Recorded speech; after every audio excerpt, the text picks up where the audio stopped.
She laughed at him in front of everyone.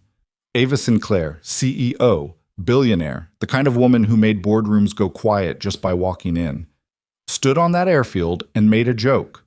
The maintenance worker, the guy with grease on his hands and a name no one bothered to learn. The crowd laughed with her. He said nothing. 6 hours later, that same man was the only thing standing between her $10 million jet and a catastrophic engine failure. And the secret he'd been hiding for 4 years? It was about to change both their lives forever. Like this video, drop your city in the comments. I want to see how far this story travels. Follow along to the very end. Part 1. The Man Nobody Sees. The morning started the way most mornings did for Ethan Walker, with a thermos of bad coffee, a pre-dawn drive through Seattle's gray light, and Sophie asleep in the back seat with her backpack still on her lap. He'd gotten good at this over 4 years. The quiet choreography of getting her ready while she was half-conscious, brushing her hair while she sat on the kitchen counter with her eyes closed, packing her lunch while mentally running through the day's work orders. He operated on 2 tracks simultaneously, father and technician, and he'd stopped thinking of it as hard. It just was what it was. "Dad," Sophie murmured from the back seat, not opening her eyes. "Still 10 minutes, he said. "You always say that." "Because it's always true." She made a sound that might have been a laugh or might have been a snore, and then she was quiet again. Ethan kept his eyes on the wet road. The wipers moved back and forth. A radio station out of Tacoma played something soft and forgettable. He dropped her at Briarwood Elementary at 6:50, kissed the top of her head while she complained that he was embarrassing her even though there was no one else in the drop-off lane, and watched her disappear through the double doors with her pink backpack bouncing. Then he turned the truck around and drove to work. Cascade Aerospace Center sat on the southern edge of Seattle's industrial corridor, a complex of hangars and maintenance bays and administrative buildings that looked, depending on the light, either impressively modern or vaguely like a very expensive warehouse. The facility serviced private jets, corporate aircraft, and occasional government contracts. It was the kind of place where the money was invisible, not in any single thing you could point to, but everywhere at once, embedded in the materials and the precision and the silence that serious people maintained when they were talking about serious problems. Ethan had worked there for 3 years, 7 months, and approximately 11 days, though he didn't track it that consciously. He was a senior maintenance technician, which meant he was good at his job and had been there long enough to be trusted with the more complicated aircraft, and also that he was not quite management and not quite not management, which suited him fine. His workspace was Bay 4, a cavernous hangar that smelled of hydraulic fluid and aluminum. His workbench was organized in a way that looked chaotic to anyone else and was perfectly legible to him. He had a laminated photo of Sophie taped to the upper left corner of his tool locker, the one from her school picture last year where she'd somehow convinced herself that a very serious, unsmiling expression would look sophisticated. It did not look sophisticated. It looked like a 7-year-old trying to look like a tax attorney. He was smiling at it when Marcus appeared in the doorway. Marcus Webb was Ethan's closest thing to a friend at Cascade, a 52-year-old lead technician from Baton Rouge who had opinions about everything and shared most of them without being asked. He was carrying 2 paper cups of coffee from the machine in the break room, which meant either he wanted company or he wanted something. "You hear about this morning?" Marcus said, handing Ethan a cup. "What about it?" "Sinclair's coming in." Ethan took the coffee. "The software CEO?" "The one. Rumor is she's got a merger meeting in Vancouver. Big deal. International. She flies up in the company jet, closes whatever she's closing, flies back a billionaire times 2. Marcus settled onto the metal stool in the corner. "They're pulling her aircraft out of Hangar 2 right now. Full pre-flight inspection team. The whole production." Ethan glanced toward the main bay doors, which were open onto the airfield. He could see a cluster of people around a sleek white Gulfstream G700 in the distance. Technicians, a couple of men in suits, someone with a clipboard. The jet gleamed even under the overcast sky. "Nothing to do with us," Ethan said. "Probably not," Marcus agreed. "But I'm just saying, woman like that, you'd think she'd have her own people." "She probably does. Those are her people. Her corporate people. That's different from mechanics." "Those are also mechanics, Marcus." "They're wearing polo shirts," Marcus said, as if this settled the matter. Ethan drank his coffee. It was terrible, the way break room coffee was always terrible, but it was hot, and he was awake, and that was enough.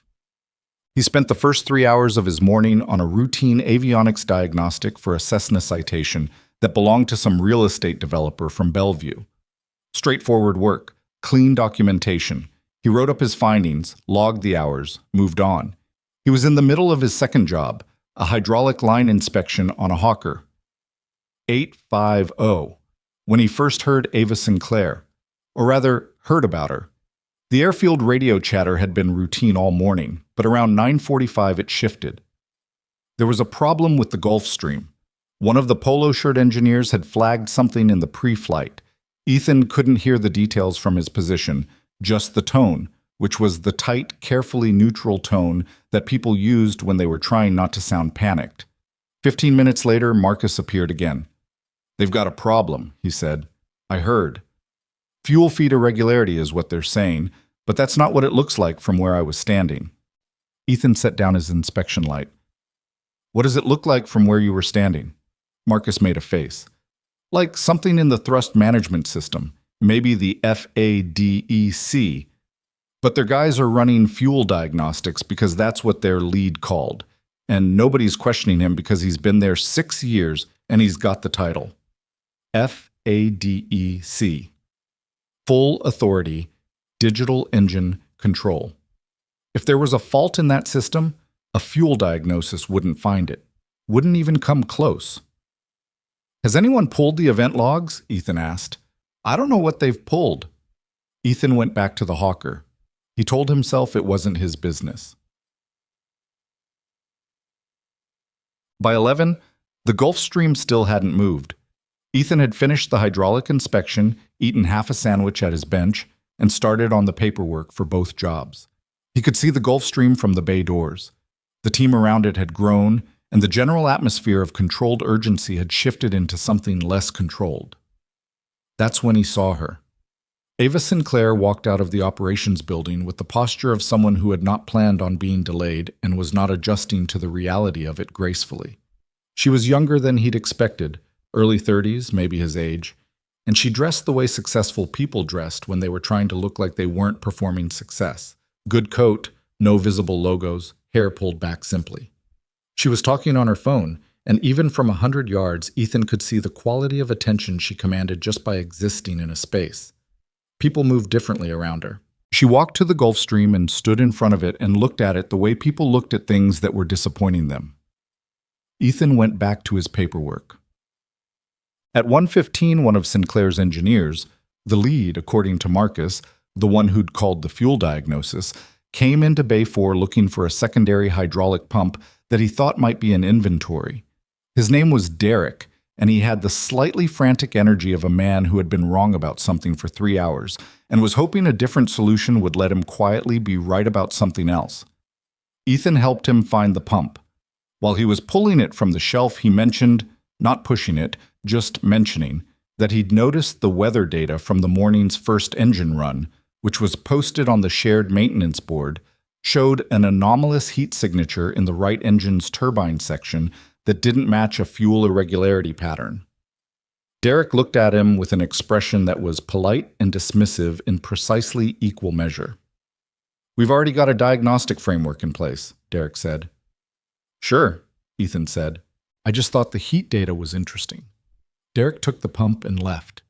Ethan stood at the shelf for a moment, then turned back to his bench. Whoa. Sophie's school let out at 3:15, and on days when Ethan worked the day shift, he picked her up himself. He'd arranged his schedule around it when he first took the job, and his supervisor, a quiet man named Garrett, who managed the technician pool with minimal drama, had never made an issue of it. He was logging out of the maintenance system at 2:50 when he heard the test run.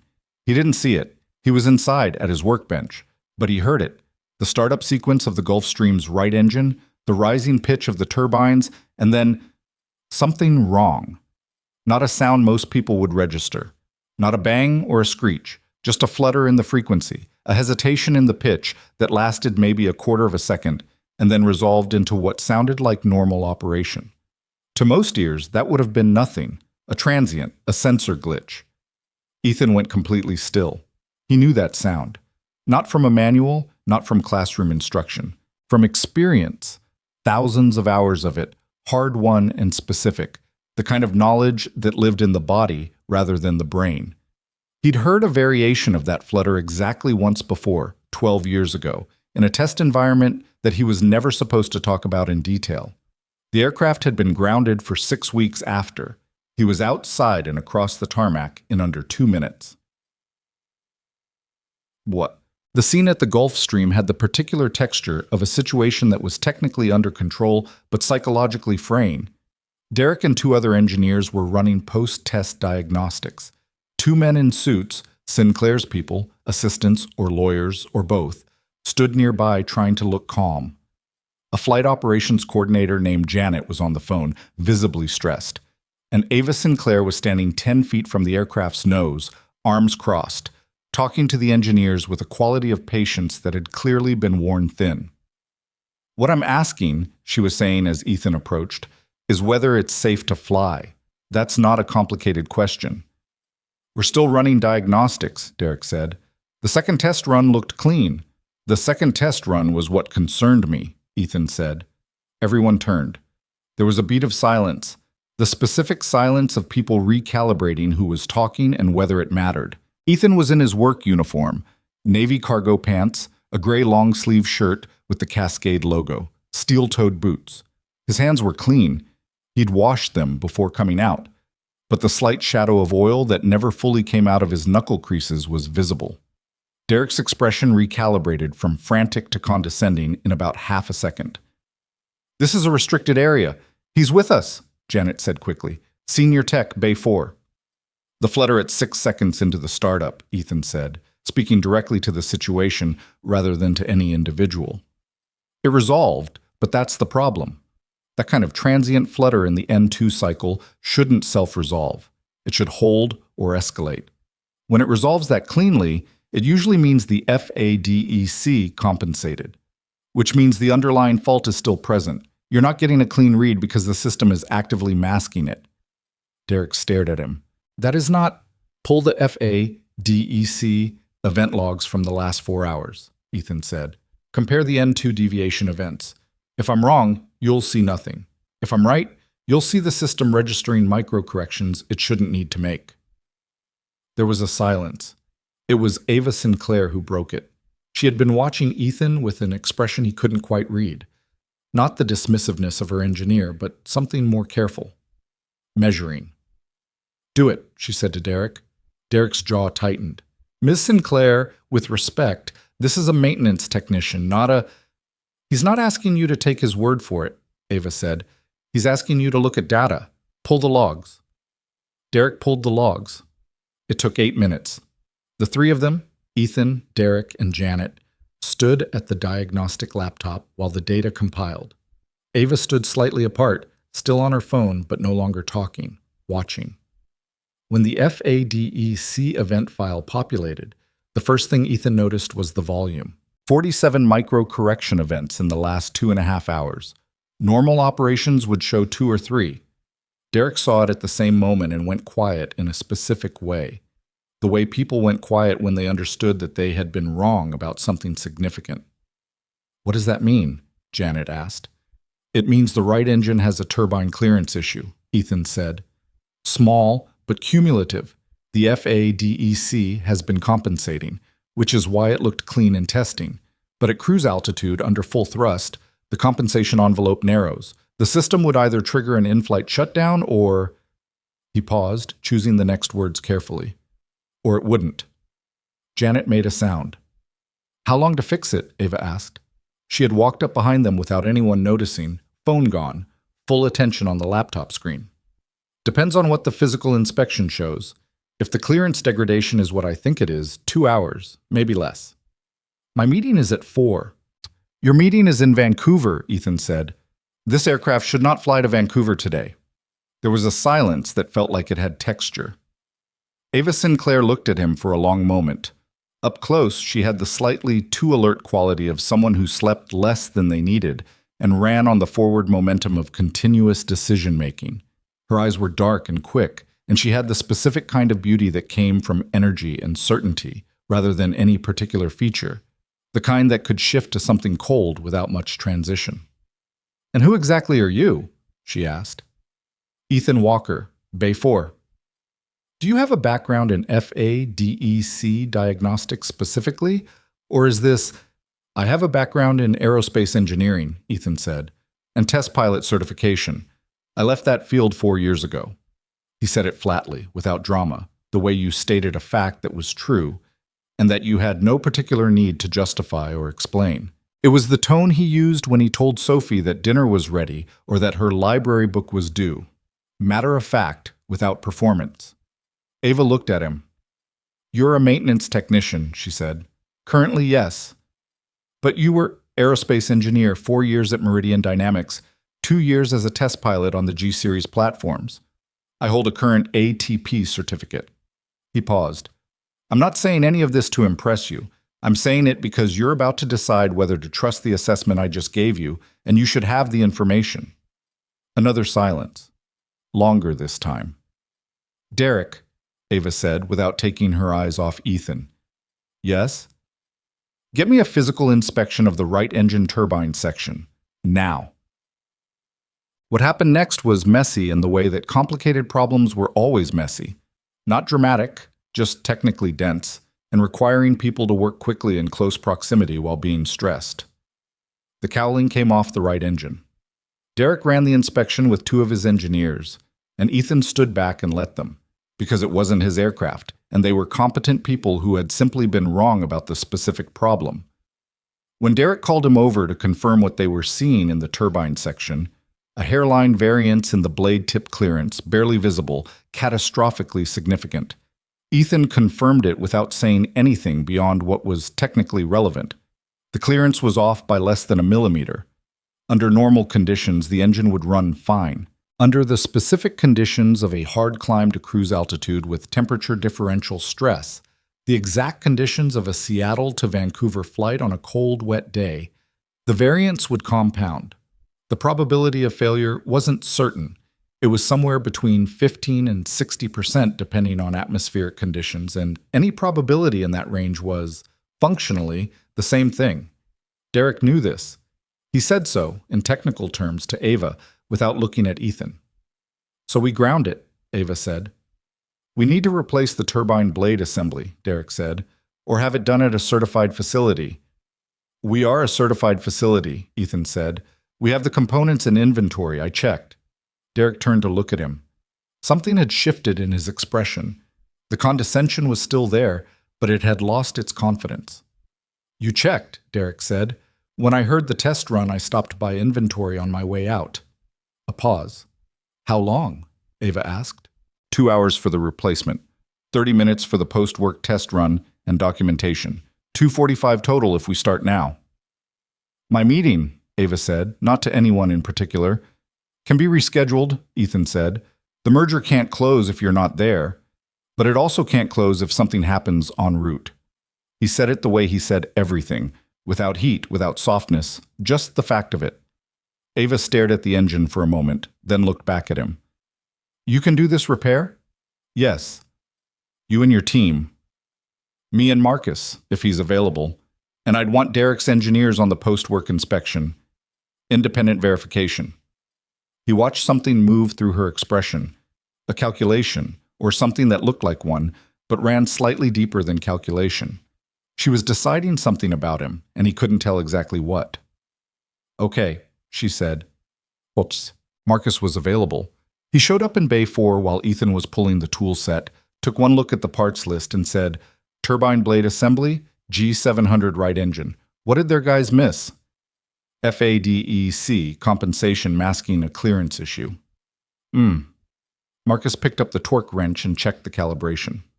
"They're not going to enjoy watching us do this." "Probably not. She know what she's doing, letting a maintenance tech work on her aircraft when she's got an engineering team." Ethan picked up his end of the tool case.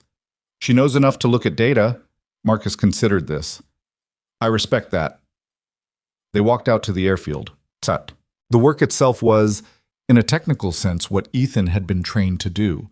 Not his original training, but a variation of it. Familiar enough that his hands knew the sequence before his brain fully articulated it. Turbine blade replacement on a G700 was precise, methodical work. You followed the procedure exactly. You didn't rush, but you didn't hesitate either. Every step had a confirmation step, and every confirmation step had documentation. He was aware of being watched. Derek and his engineers stood at a careful distance that was clearly intended to look professional and clearly communicated something more complicated. Ava was inside the operations building most of the time. He could see her through the glass wall, on calls, moving between conversations. But she appeared in the doorway periodically and watched without comment. Sophie called at 3:40. He'd texted Mrs. Hoffman, the after-school coordinator at Briarwood, to let her know he'd be late. Mrs. Muss. Hoffman was used to this in the abstract. Many kids got picked up late, but she knew that for Ethan, late was unusual, and she'd apparently mentioned to Sophie that her dad had called to say he'd be held up at work. Sophie called from the school's landline. Mrs. Hoffman said you're working late. I'll be there by 5:15 at the latest. Is something wrong? He was 3 meters up on a work platform, turbine cowling open in front of him, Marcus passing tools from below. Just a complicated repair, I'm fine. How complicated? 8-year-olds shouldn't be asking me about turbine clearance specs. I'm almost 9. Still no. A pause. He could hear the after-school room behind her. Kids, a television, some kind of argument about who got to use the good crayons. Dad, yeah. Are you being careful? He almost laughed. Not because it was funny, but because she sounded, for a moment, so much older than she was. The specific gravity of a kid who'd learned early that careful was a real category, not just a parental instruction. Always, he said. Okay. Another pause. Mrs. Hoffman says I can have the good crayons. Good for you. Okay, bye. Bye, Soph. He tucked the phone into his shirt pocket and went back to work. He didn't see the moment Ava came out to watch. He was focused on the blade assembly installation, a finicky step, the kind that required a specific tool angle and a specific amount of pressure and not being distracted. So he didn't register her approach until Marcus, from below, said quietly, "Company." And Ethan's peripheral vision caught her standing at the edge of the work area. He finished the step, confirmed the torque, documented it on the worksheet, and then looked down. Ava Sinclair was standing with her arms at her sides, not crossed, which was different from how she'd stood before. She was looking at the engine, not at him, but when he came down the ladder, she turned. How much longer? She asked. 40 minutes. Then Derek's team does the inspection. She nodded. She didn't leave. He went back to the work, and she stayed. Not in the way of someone supervising exactly, more the way of someone who needed to see something through, even if they weren't doing anything useful by staying. After a while, she said, "You mentioned you left aerospace engineering 4 years ago." Ethan didn't look up from the documentation he was writing. Yes. Can I ask why? Marcus had moved to the far side of the aircraft with the second tool case, very deliberately, in the way of someone who was pretending not to listen and was absolutely listening. My daughter was born, Ethan said. Her mother left when Sophie was 3 months old. I was doing test flights at Meridian, 12-hour days, travel, the kind of schedule that doesn't accommodate a 3-month-old with no other parent in the picture. He wrote the next entry in the documentation. So I changed jobs. Ava was quiet for a moment. That's a significant sacrifice, she said. People call it that, he said. I didn't think of it that way. What did you think of it as? He looked up then. She was watching him with an expression that had some genuine question in it.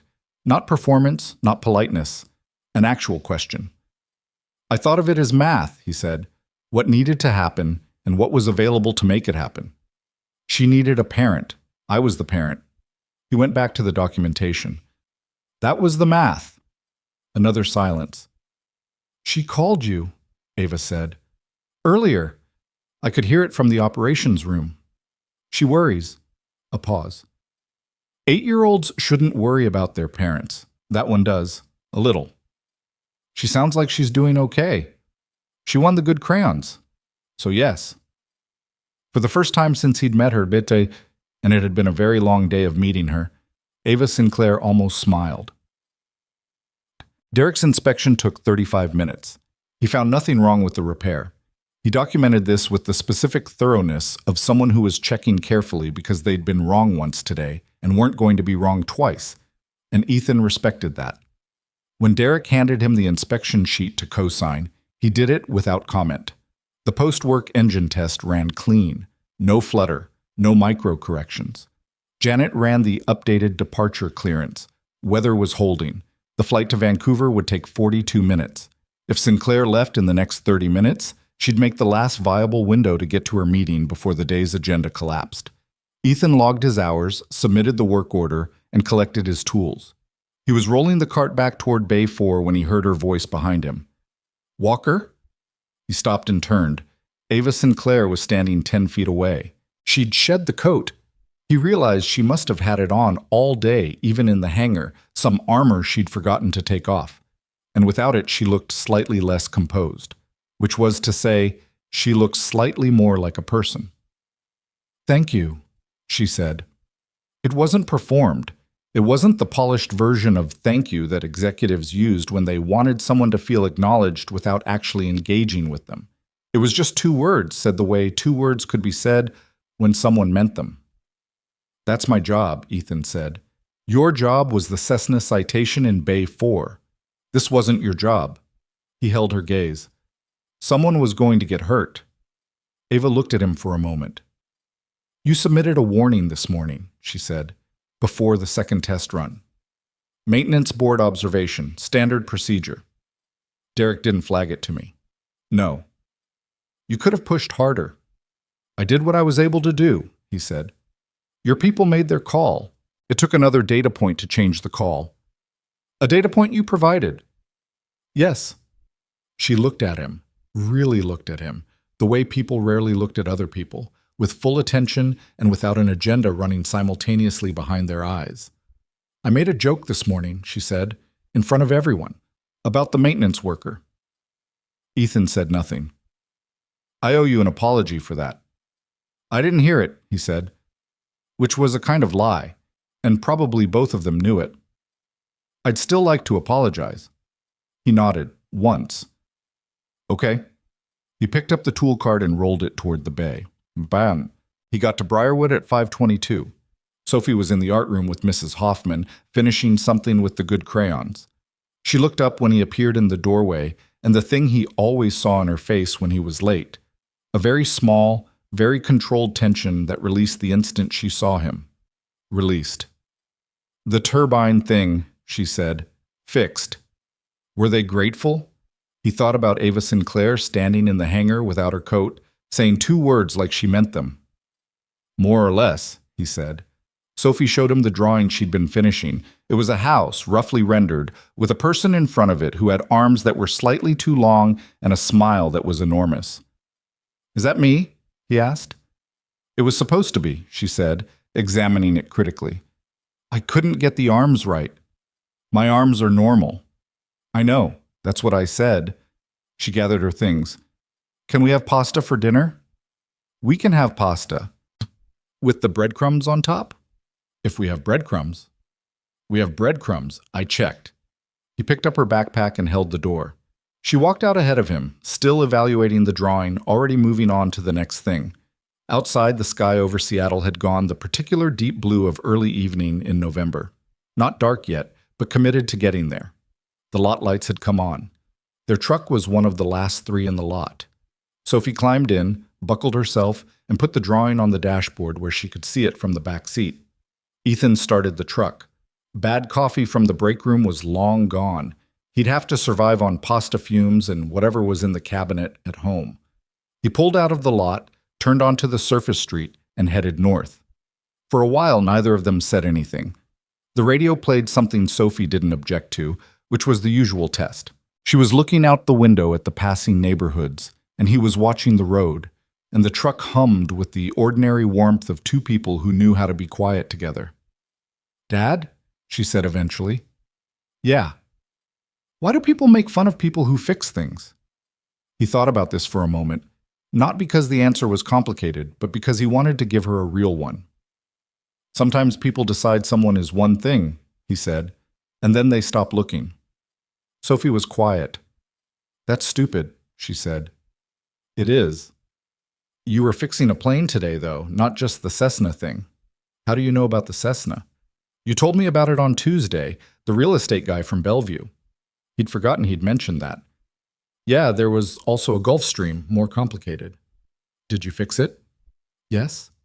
She nodded, satisfied, the way she nodded when things worked out the way they were supposed to. They drove the rest of the way home in comfortable quiet. He made pasta. They found the breadcrumbs. She did homework at the kitchen table while he cleaned up, correcting her own mistakes with a kind of cheerful impatience. And later she fell asleep on the couch while he was reading, and he carried her to bed without waking her. He stood in the doorway of her room for a moment, the way he always did. A habit of his, a few seconds of stillness before whatever came next. Then he turned off the light and went to wash his hands again, even though they were already clean, just because it was the end of the day, and it was what he did. The Gulfstream was flying now, somewhere above the clouds between Seattle and Vancouver. Ava Sinclair was on her way to her meeting. Ethan Walker went to bed at 10:37 and his alarm was set for 5:15, and Sophie's lunch was packed in the refrigerator. This was his life. He was not, at this particular moment, unhappy with it. That was about to become more complicated. The Vancouver meeting closed at 11:47 that night. Ethan didn't know this, obviously. He was asleep by the time Ava Sinclair sat across a conference table from 3 men in expensive suits and signed her name to a document that would consolidate 2 mid-sized aerospace software companies into a single entity worth somewhere north of $400 million. He didn't know about the champagne someone opened afterward, or about the car ride back to the hotel where she sat in the dark, looking out at the lights of the harbor and felt, as she sometimes felt after big wins, strangely quiet inside. What he knew was that Tuesday arrived the same way Monday always arrived. Alarm at 5:15, Sophie difficult to wake, the drive through Seattle's early dark, the particular bad coffee of Bay 4's break room. He worked a landing gear inspection on a King Air, submitted the paperwork, ate half a sandwich.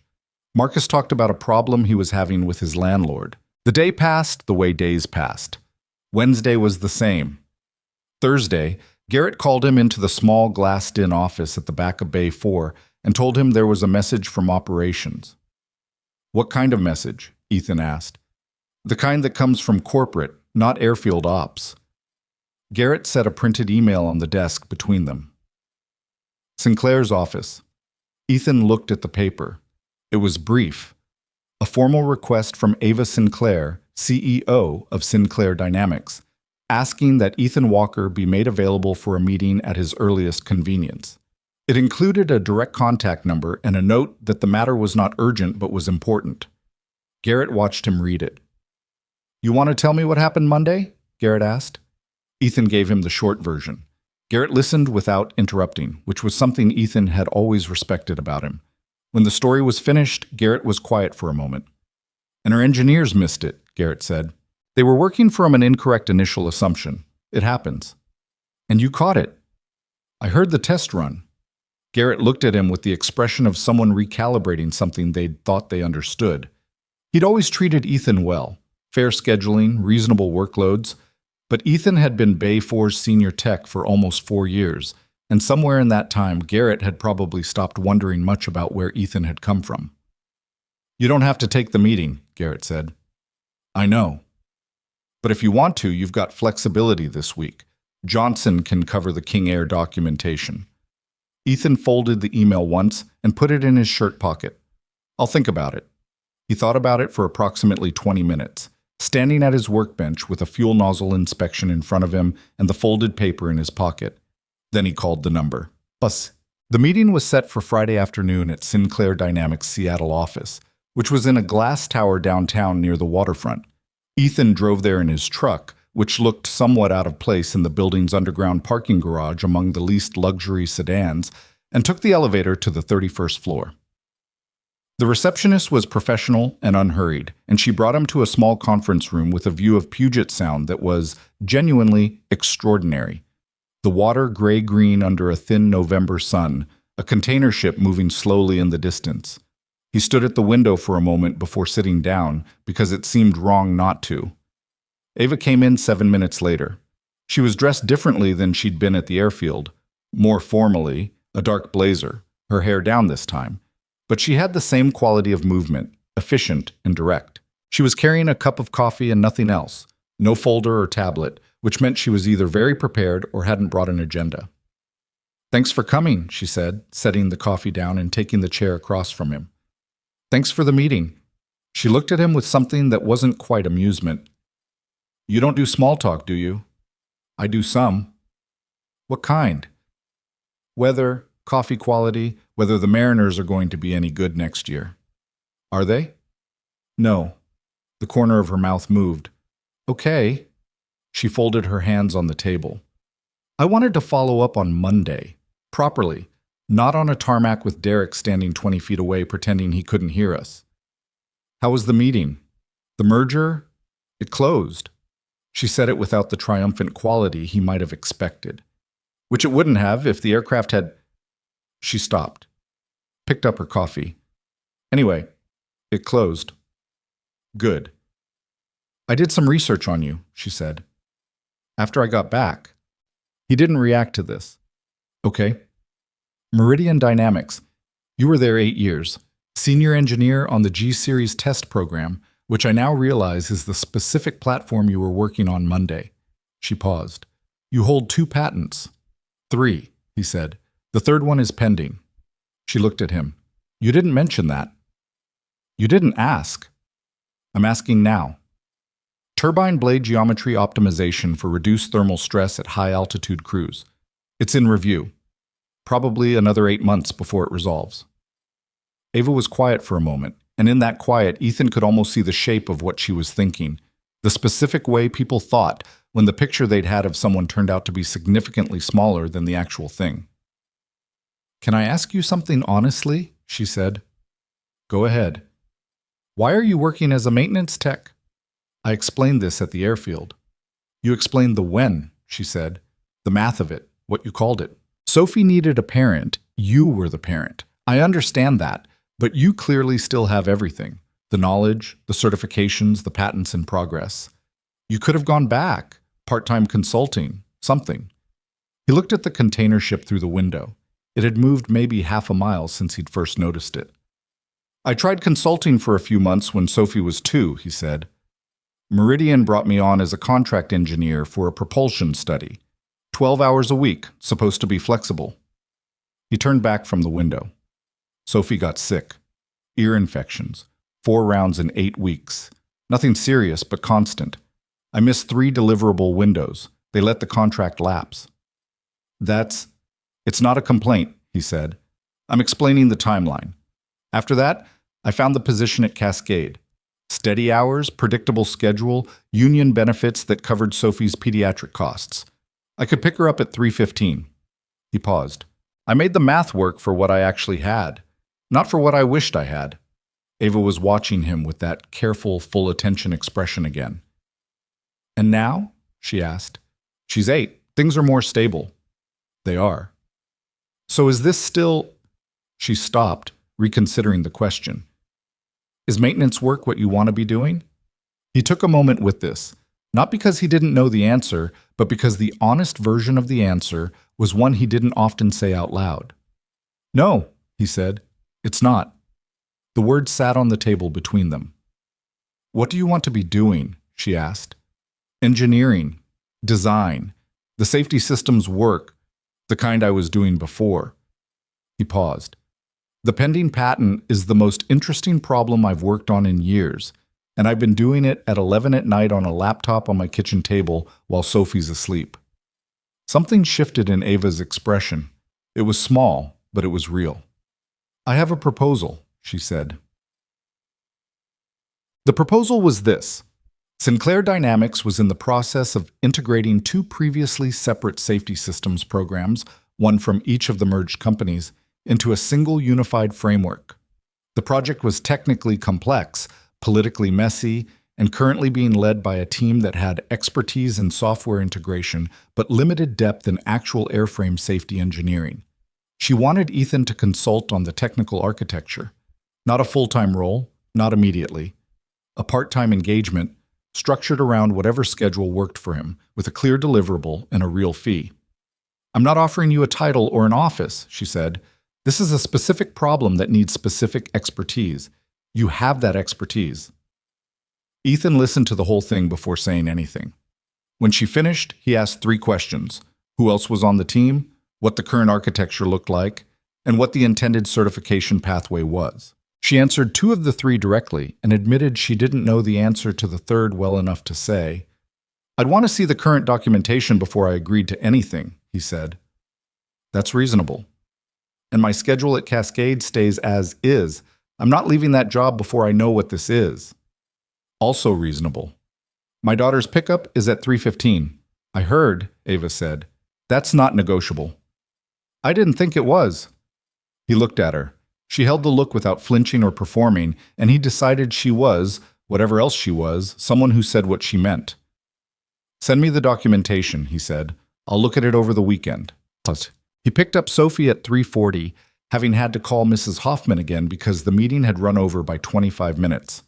Sophie was waiting in the front lobby this time, backpack on, with the expression of someone who had made peace with inconvenience but wanted it noted. "You're late again," she said. 25 minutes. I texted Mrs. Hoffman." "I know. She told me." Sophie fell into step beside him toward the parking lot. "How was the meeting with the airplane lady?" "She's not the airplane lady. She runs a software company. She has an airplane. Lots of people have airplanes." "Not people I know." Sophie considered this. "What did she want?" Ethan unlocked the truck. "She wants me to work on a project for her company." Sophie climbed in. She was quiet while she buckled herself, the particular quiet that meant she was thinking rather than just being quiet. "Like a second job?" she asked. "More like consulting, part-time." "Does it pay more than Cascade?" Ethan looked at her in the rear-view mirror. "Why do you know what consulting is?" "I Googled it when Mrs. Henderson said her husband does consulting. She said it with a weird voice, like it was either really good or really bad.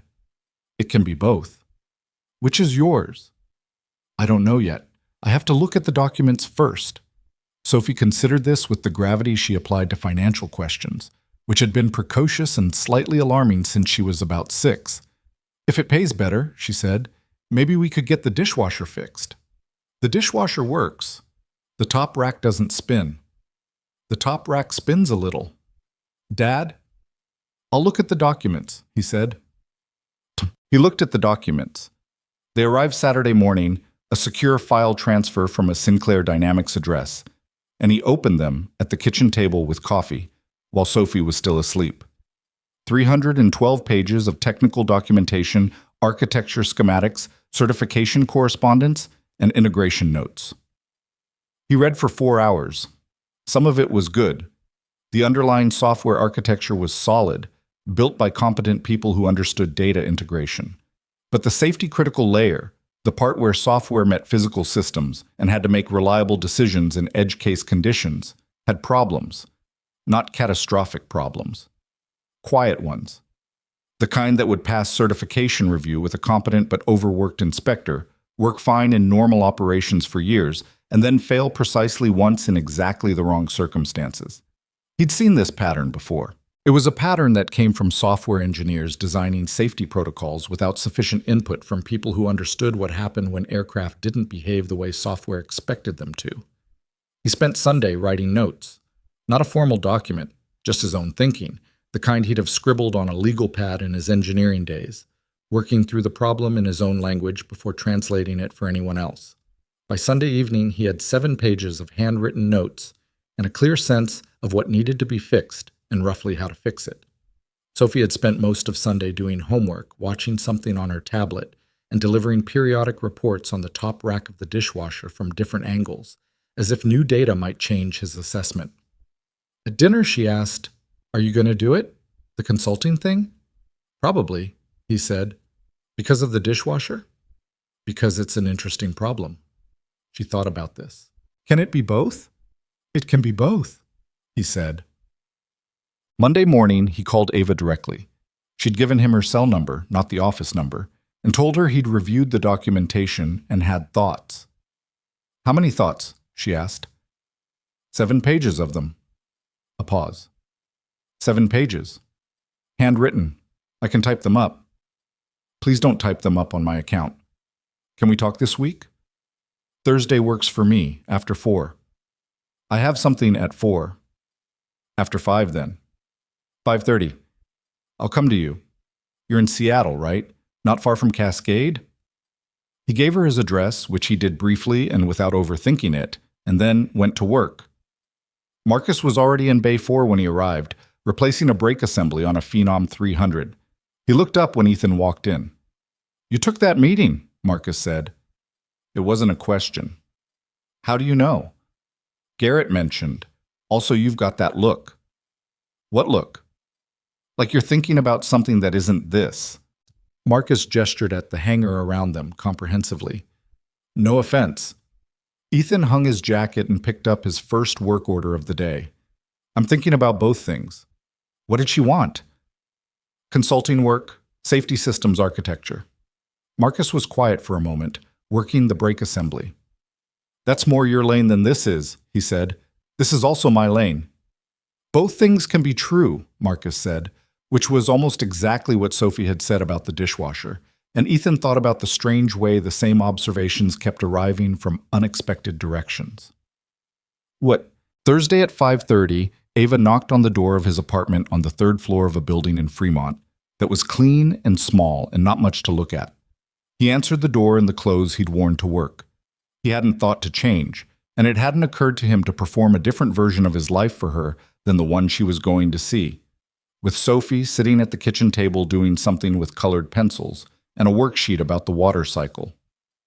Ava stood in the doorway and took it in for a second, not rudely. She wasn't performing surprise or reassessing the way some people did when they came to a home smaller than their own, but there was a brief, real moment of adjustment where the apartment and the homework and the colored pencils weren't quite the context she'd been moving in. "Come in," Ethan said, stepping back. She came in. Sophie looked up from the water cycle. "Hi," Sophie said. "Hi," Ava said. "You must be Sophie. You must be the airplane lady." Ethan said, "She runs a software company." At the same moment, Sophie said, "Dad says that, but you still have a plane." And Ava, to her credit, laughed. A real one, not a polished one. "I do still have the plane," she said. "I know." Sophie looked at her with the frank appraisal of a child who hadn't yet learned to disguise evaluation as something else. "Dad fixed it." "He did. He's good at fixing things." "I'm learning that," Ava said. Ethan put coffee on because it seemed like the thing to do, and Ava sat at the kitchen table across from Sophie while Sophie finished the water cycle worksheet, and there was a brief interval of ordinary domestic noise, the coffee maker, pencils on paper, traffic from outside, that no one tried to fill with conversation because no one needed to. When Sophie was done with the worksheet, she gathered her materials with the systematic efficiency she'd inherited from nobody in particular and announced she was going to read in her room. "Nice to meet you," she said to Ava, sincerely. "Nice to meet you too," Ava said, equally sincerely. Sophie disappeared down the hall. Her door closed with the soft click of someone who knew how to give adults space without being asked. Ethan poured 2 coffees and sat down. He slid his handwritten notes across the table. Ava picked them up and read through the first 2 pages without speaking. "The redundancy gap in the edge case logic layer," she said, after a while. "Section 4, pages 40 through 47 of the architecture document. The fault tolerance protocol assumes nominal sensor behavior during cascade failure events. In actual cascade conditions, sensor behavior is one of the first things that degrades. Our software team didn't flag this. Your software team designed a system that works correctly under the conditions it was designed to handle. The problem is the space outside those conditions." Ava turned another page of notes. Her coffee was getting cold. She hadn't touched it. This was something he'd noticed about her over time. She forgot to drink things when she was thinking. "If you had to prioritize," she said, "where do you start?" "The redundancy architecture. Everything else follows from that." "How long?" "To design a corrected framework? With access to your team and full documentation, 6 weeks. Maybe 8, if the integration issues are worse than they look on paper. Ava set the notes down. She looked at him with the direct, unflinching attention that he was starting to recognize as simply how she operated. Not aggression, just complete presence. I want to offer you a formal contract, she said. Part-time engagement structured around your cascade schedule. Clear deliverables, real compensation. I'm not trying to pull you away from anything. I want to work with who you actually are, not some version of you that has to rearrange everything. Ethan picked up his coffee. Why? Because you're the right person for this. There are qualified engineers. There are engineers with similar credentials, she said. But you saw a problem on Monday that 4 other engineers missed. You saw it. You flagged it. And when no one listened, you still showed up. She paused. That's not just technical skill. That's a different thing. He looked at her. I was told I have no authority to care about your aircraft, he said. And you cared about it anyway. Someone was going to get hurt. I know, Ava said. That's exactly what I mean. He drank his coffee. Through the wall of Sophie's room, he could faintly hear the sound of pages turning. The contract would have a 315 clause, he said. The what? It's a thing I'm going to put in writing. Nothing client-facing is scheduled before school pickup. Ava almost smiled again.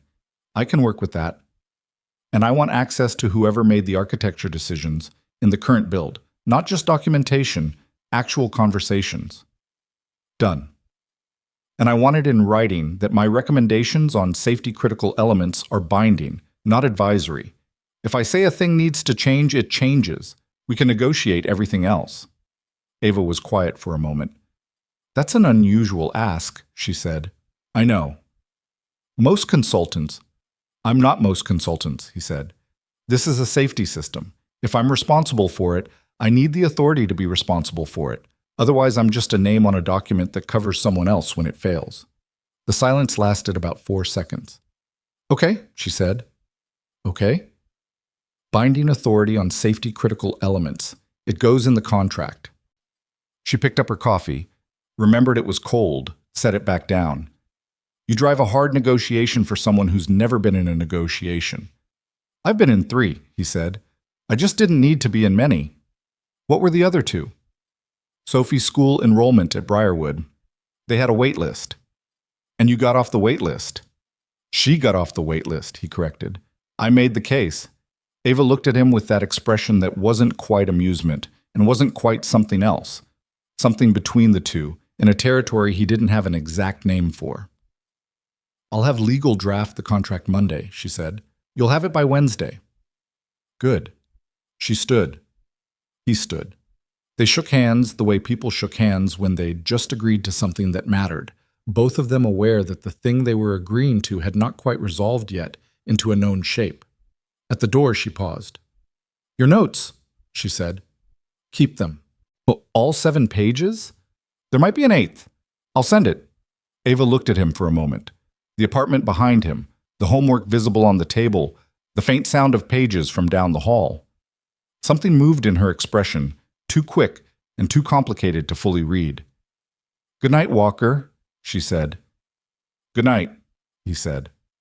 He closed the door, stood in his kitchen for a moment. From down the hall. Is she gone? She's gone. She laughed at my airplane joke. She has the plane. It wasn't technically a joke. A pause.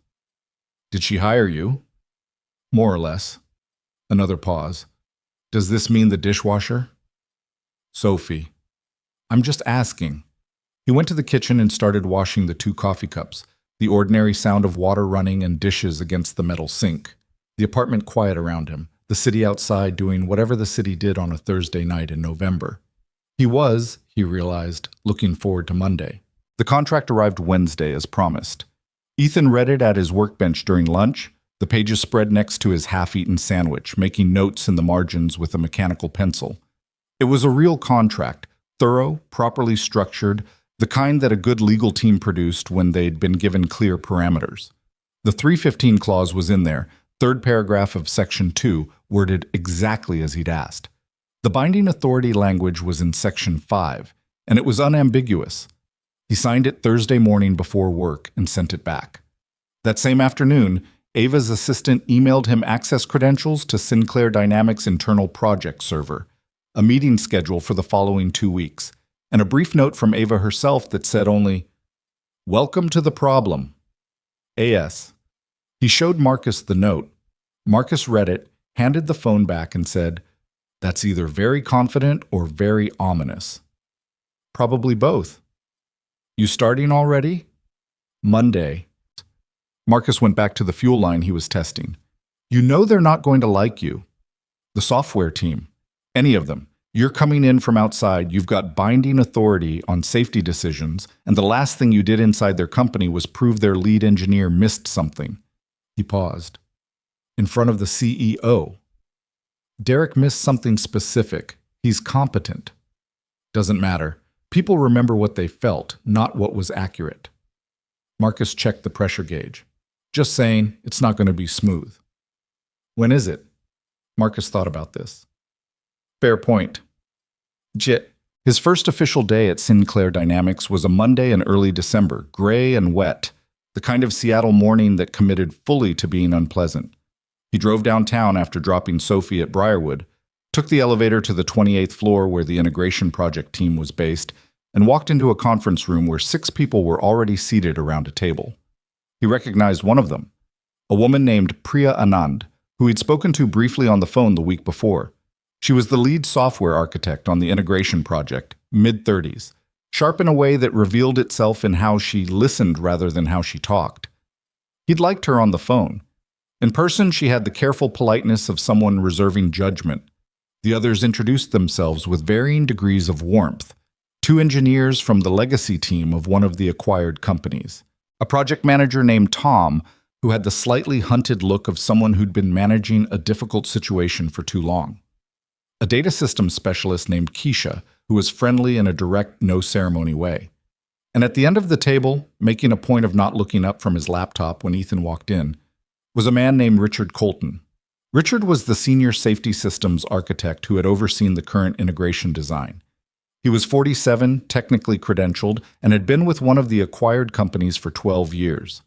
He had, Ethan would learn over the following days, been expecting a different kind of outside consultant, the kind who reviewed documents, offered general observations, and wrote a report that everyone thanked and quietly filed.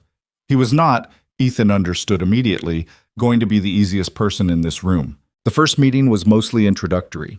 Ethan listening, asking occasional questions, getting the shape of the project as the team understood it. He didn't present his notes or his assessment. He asked about the certification timeline, the integration milestones, the testing protocols. He asked Richard directly about the logic architecture for the fault tolerance layer, and Richard answered in the careful, slightly elevated technical language of someone performing competence rather than communicating it. When the meeting ended, Priya caught up with him in the hallway. "You didn't say anything," she said, "about the problems." "Not yet," he said. "You've seen them, though." "Yes." She looked at him for a moment. "Richard built that architecture. He's been on this project for 14 months. "I know." "He's not going to be receptive to I know that too." Ethan paused.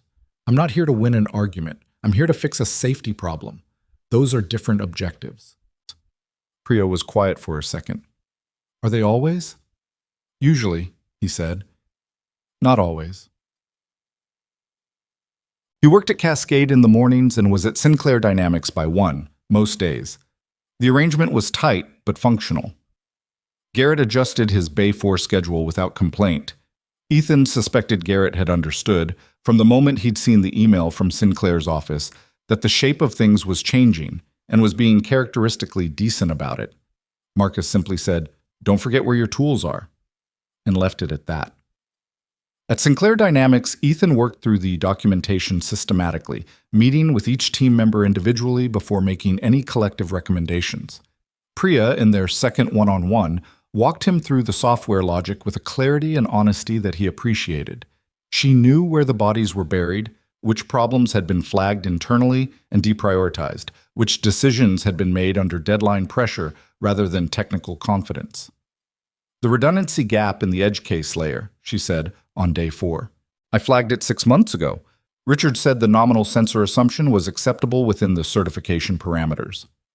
It is technically, Ethan said, if you're reading the certification framework literally, but the framework was written before the kind of sensor integration complexity this platform has. The parameters haven't caught up to the architecture. Which means we pass certification and still have a gap. A narrow one, but yes, Priya leaned back in her chair. She was one of those people who showed thought physically, a slight tension in the jaw, a stillness that meant processing rather than absence. Richard is not going to agree with this assessment. He hasn't read my assessment yet. He doesn't need to. He'll oppose it because it means admitting the architecture has a fundamental problem, and that problem has been sitting there for 14 months while he's been the one responsible for it. Ethan looked at her. Is he wrong on the technical merits? Or is he going to be wrong on the technical merits? Both, she said. Eventually. He decided he trusted her. Sophie's school had a parent-teacher conference the second Thursday of December, which was the same afternoon Ethan had scheduled his first full-team presentation of his architectural recommendations. He'd known about the conference for 3 weeks. He'd blocked the afternoon in his calendar at Sinclair Dynamics when he first received the school's notification. The presentation got moved. Tom, the project manager, sent him a slightly pained email about the reschedule. Ethan replied, Parent-teacher conference, rescheduling to Friday at 2. EW, Tom replied. Understood. Nothing more. The conference was with Sophie's teacher, Miss Reyes, a calm woman in her early 40s who had been teaching 3rd grade for 11 years and had, over 3 years with Sophie, developed a real affection for her that she communicated in the specific way good teachers did, not with excess warmth, but with genuine attention. She's doing well, Miss Reyes said. Math and reading are both above grade level. She's engaged, curious, participates well. But, Ethan said, because there was a structure to how Ms. Reyes had arranged those sentences that implied a but. She sometimes takes on more than she should, academically and otherwise. Ms. Reyes paused. She helped 2 other students with a project last month, organized them, divided the work, checked their drafts, which is lovely, but it meant she submitted her own project late because she'd run out of time. She didn't tell me that. I know, she said she didn't want to bother you because you were busy. Ms. Reyes looked at him directly, not accusingly. She's a very capable kid. She's also carrying a low-level awareness of not wanting to add to your load. That's worth knowing. Ethan sat with this for a moment. I appreciate you telling me, he said. She's fine, Ms. Reyes said. I'm not concerned. I just think she sometimes needs permission to be the one who needs help, rather than the one who provides it. He drove home from that conference quieter than he'd arrived. When he picked Sophie up, early dismissal, she was waiting in the lobby with her coat on. She looked at him and said, What did she say? Good things, mostly. What was the not mostly? That you helped 2 kids with a project and submitted yours late. Sophie was quiet. Why didn't you tell me? He asked. It wasn't a big deal. Sophie, I handled it. I know you handled it. That's not... He stopped. Started again. You don't have to handle everything. I know. Do you? She looked out the window. You handle everything. That's different. I'm the adult. You're one adult, she said, with the quiet precision of someone who had thought about this more than he knew. He didn't have an answer for that, which was one of the specific qualities of parenting that no one warned you about enough. The moments when your kid said something so exactly true that your only honest response was silence. They got pasta on the way home because neither of them felt like cooking. She did homework. He reviewed documents.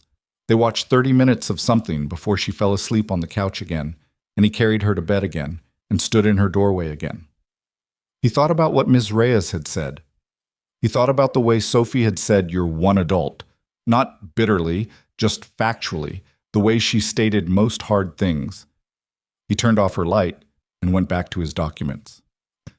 The presentation on Friday went the way Priya had predicted. Ethan laid out the assessment in 45 minutes. Clear, structured, technically precise. He'd designed the presentation to be difficult to argue with on the merits, which meant visual data from the FADEC event patterns, comparative analysis from similar integration projects, and a specific, step-by-step mapping of the redundancy gap and its implications under cascade failure conditions. He watched the room while he talked. Keisha took notes. Tom's expression was the expression of someone understanding a problem fully for the first time and not enjoying it. The two legacy engineers exchanged glances that meant something he couldn't fully read. Priya watched the room. Richard sat with his arms crossed and his jaw set and his eyes tracking the slides with an attention that was indistinguishable from engagement except for the quality of stillness in his face. When Ethan finished, he opened the floor. Tom asked 3 questions, all of them practical: timeline, resource requirements, certification impact. Ethan answered them cleanly. Keisha asked one, "Is this fixable within the current build, or does the architecture need to be reconsidered from a certain point?" "The core architecture is sound," Ethan said. "We're not rebuilding. We're adding a layer and correcting the logic in 2 specific modules. The build stays mostly intact." Keisha nodded. "Okay. Good." Richard said nothing for a long moment after the room had otherwise settled. Then, "The certification framework permits the current sensor assumption protocol." "It does," Ethan said. "So this is a recommendation beyond certification requirements?" "Yes."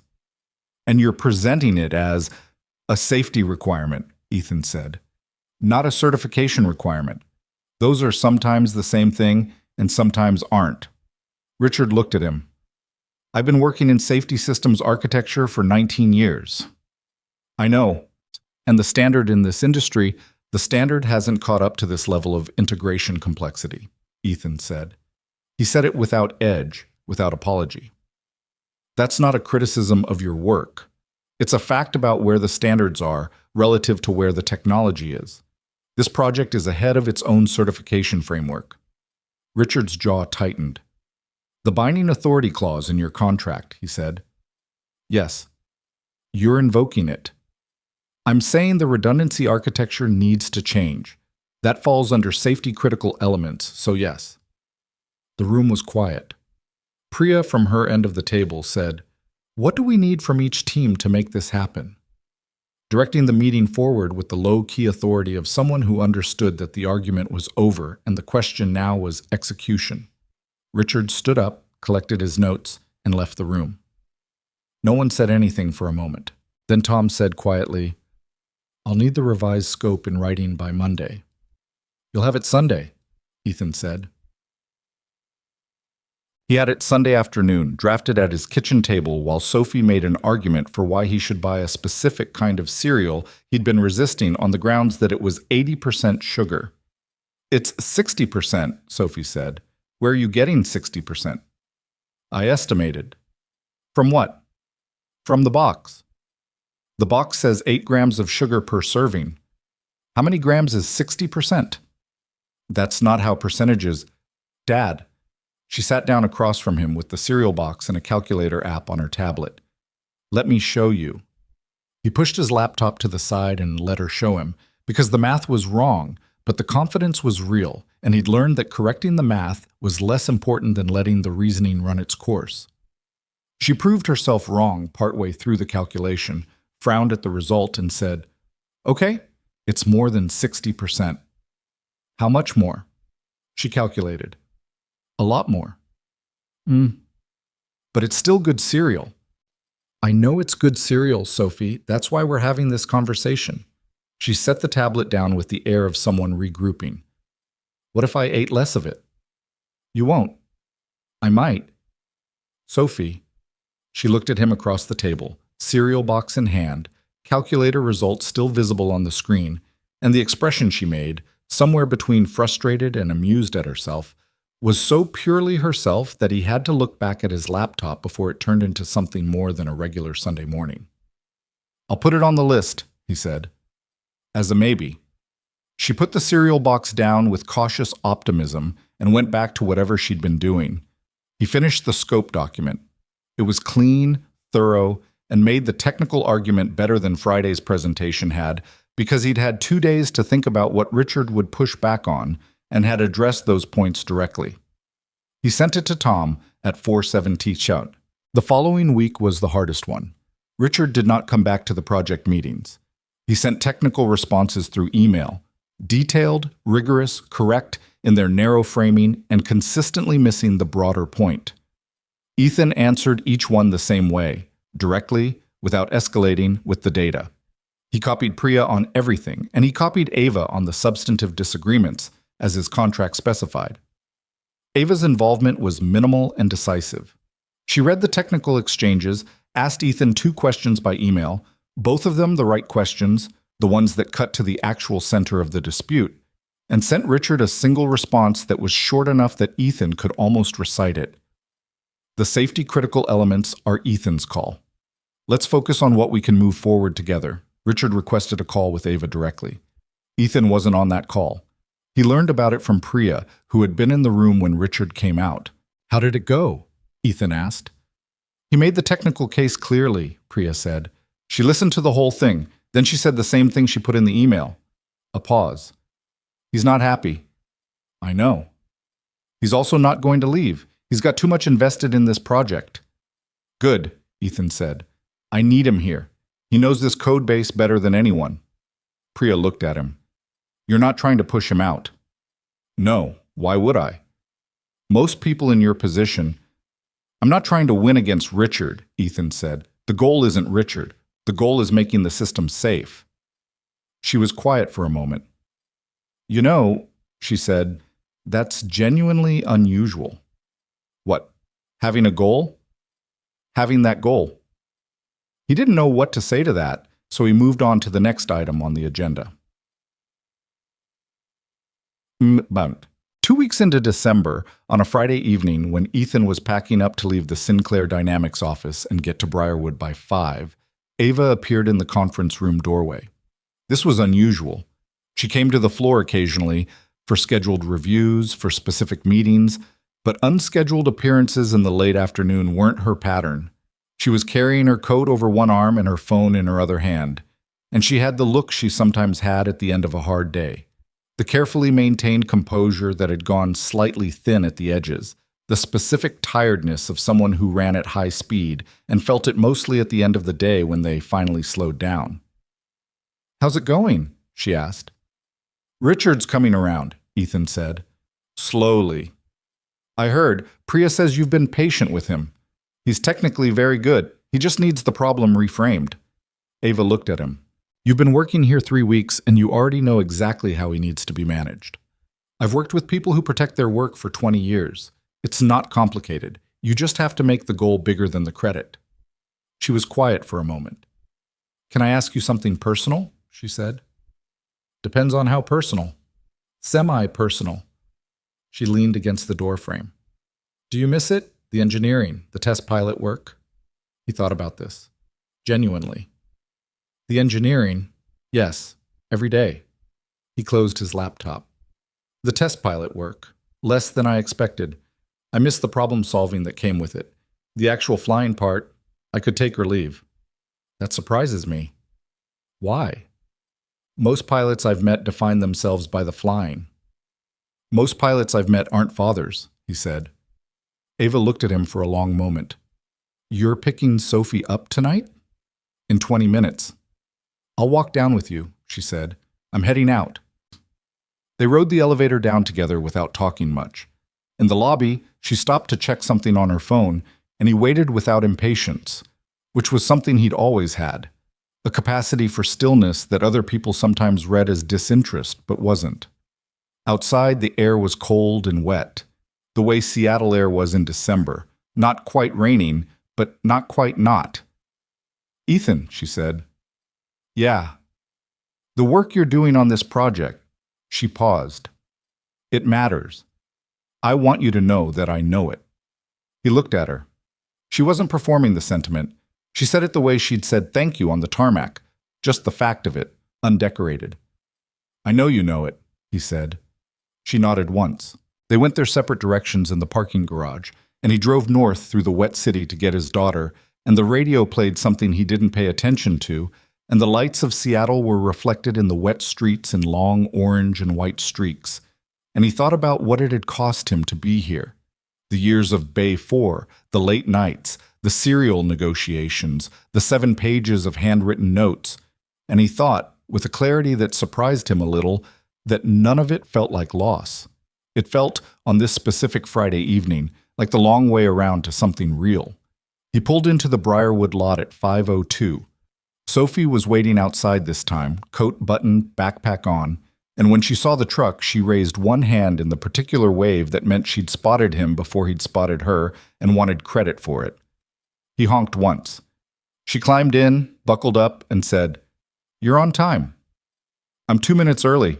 That's basically on time. That's better than on time. She considered this.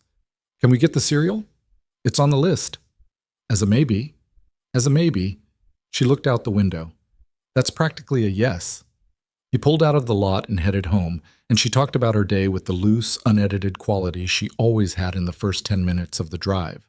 What happened at lunch, what Ms. Reyes said, who did something funny at recess, and he listened the way he always listened, fully and without agenda, because these 10 minutes in the truck were, in ways he couldn't fully articulate, among the best 10 minutes of his day. Outside, the city moved past in the wet December dark.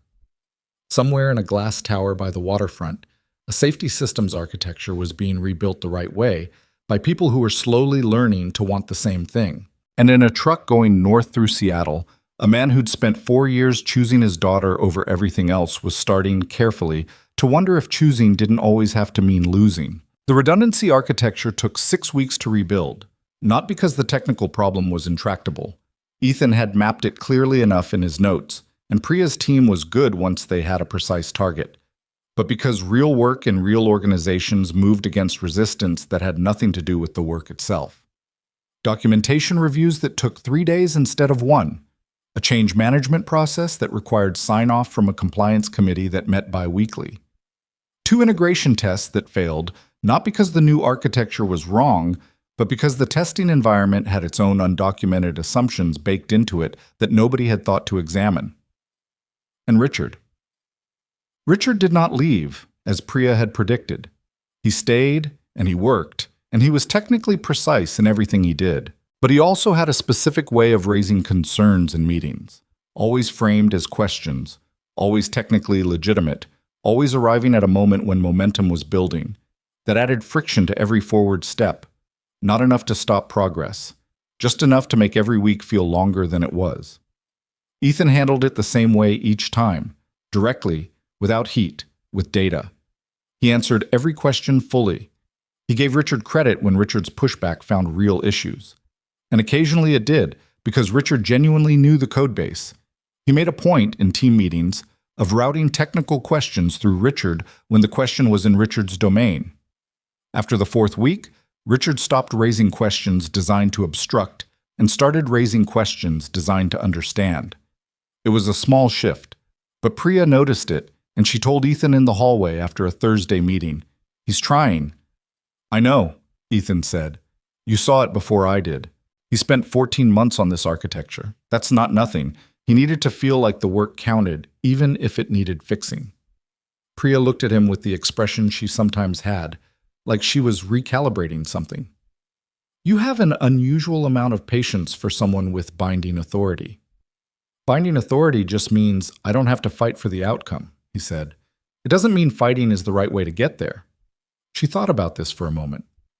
That's actually a decent management philosophy. "I'm not a manager."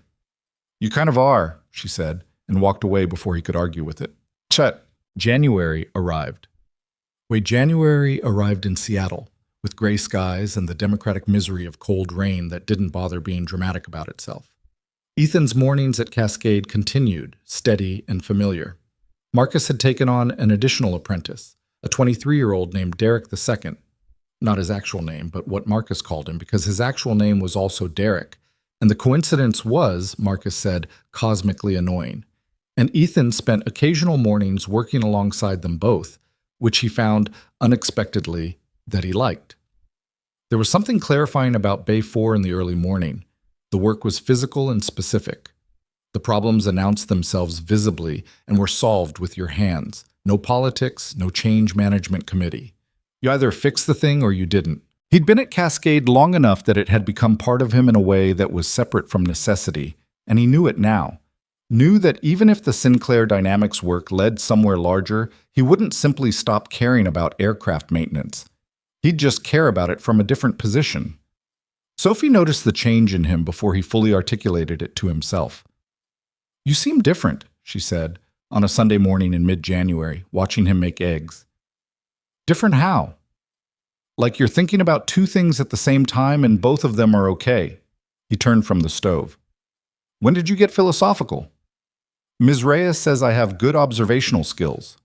"Ms. Reyes is generous." "She's accurate," Sophie said, with the confidence of someone who had internalized a compliment and was protecting it reasonably. "Are both things okay?" He thought about it. "Yeah," he said, "both things are okay." She seemed satisfied with this and went back to her cereal, which was the high-sugar variety, now a permanent fixture in the cabinet after a negotiation in early January that he'd lost deliberately and with full awareness that he was losing it. The crisis came on a Wednesday. Not a dramatic crisis, no failure, no accident, nothing that would appear in any record. It was the kind of crisis that happened in conference rooms and on phones, and in the gap between what was written in a contract and what happened when powerful people decided a contract was inconvenient. Ethan was in the 28th floor conference room when he got the first signal. He was presenting the Phase 2 integration plan to a broader group that included, for the first time, members of the board's technical advisory committee. Two men in their 60s who had been brought onto the Sinclair Dynamics board as part of the merger conditions. One of them, a man named Harlan Burke, had built his career in legacy avionics systems and had opinions about software-driven safety architecture that were delivered in the calm, absolute tone of someone who expected not to be contradicted. Halfway through Ethan's presentation, Harlan said, "The redundancy framework you've proposed increases certification complexity by approximately 30%. "Approximately 22, Ethan said. "And yes, that extends the program timeline by 6 to 8 weeks. The merger agreement stipulated system certification within 12 months of close. We're at month 2. This puts us outside that window." Ethan looked at him. "If the system is certified with the current architecture, there's a gap in the cascade failure protocol that creates a low but non-trivial risk of a safety-critical event under specific operational conditions." Non-trivial meaning what precisely? Meaning it's not a question of if, it's a question of when and where. Harlan looked at him with the patience of someone who had sat across from people making safety arguments for 40 years. "What's the probability?" "Under normal conditions, low. Under the specific combination of sensor degradation and temperature differential stress that creates a cascade scenario, I'd estimate 10 to 20% over the operational lifetime of the system." "And you've modeled this?" "Yes." "Your model has been independently reviewed?" "By Priya Anand and her team, and by the certification consultant Sinclair Dynamics retained for the pre-submission review." Harlan glanced at the other board member, a brief look that communicated something Ethan couldn't fully read. "I'd like to see the model." "I'll send it today. And I'd like to discuss the timeline extension with Ms. Sinclair directly." "That's between you and her," Ethan said. "My deliverable is the architecture. The timeline is hers to manage." The meeting ended with a quality of unresolved tension that everyone pretended wasn't there. He learned about the conversation between Harlan and Ava the same day, from Ava herself. She called him at 4:45, which was unusual. She typically sent messages or scheduled meetings. A call meant something had shifted. "Harlan wants to flag the timeline extension to the full board," she said. There was no preamble. "I heard he was going to talk to you." He made a case that the original redundancy architecture, with some minor modifications, could get us to certification inside the merger window. He's got a version of the modifications drafted. Ethan was in his truck, engine off, parked outside Briarwood. He had 8 minutes before Sophie's dismissal. "What does the version look like?" "I haven't had time to read it carefully, but from what I've seen, it addresses about 40% of the issues you identified." 40%. In his assessment, the remaining 60% falls within acceptable risk parameters. He sat with this for a moment. Outside, a line of cars was forming in the pickup lane. A parent with a double stroller navigated the sidewalk. But a kid came out the front door and immediately dropped everything they were carrying. "Ava." "I know." The remaining 60% is where the actual problem lives. The 40% he's addressing is the visible layer. It doesn't touch the cascade logic. I know, she said again.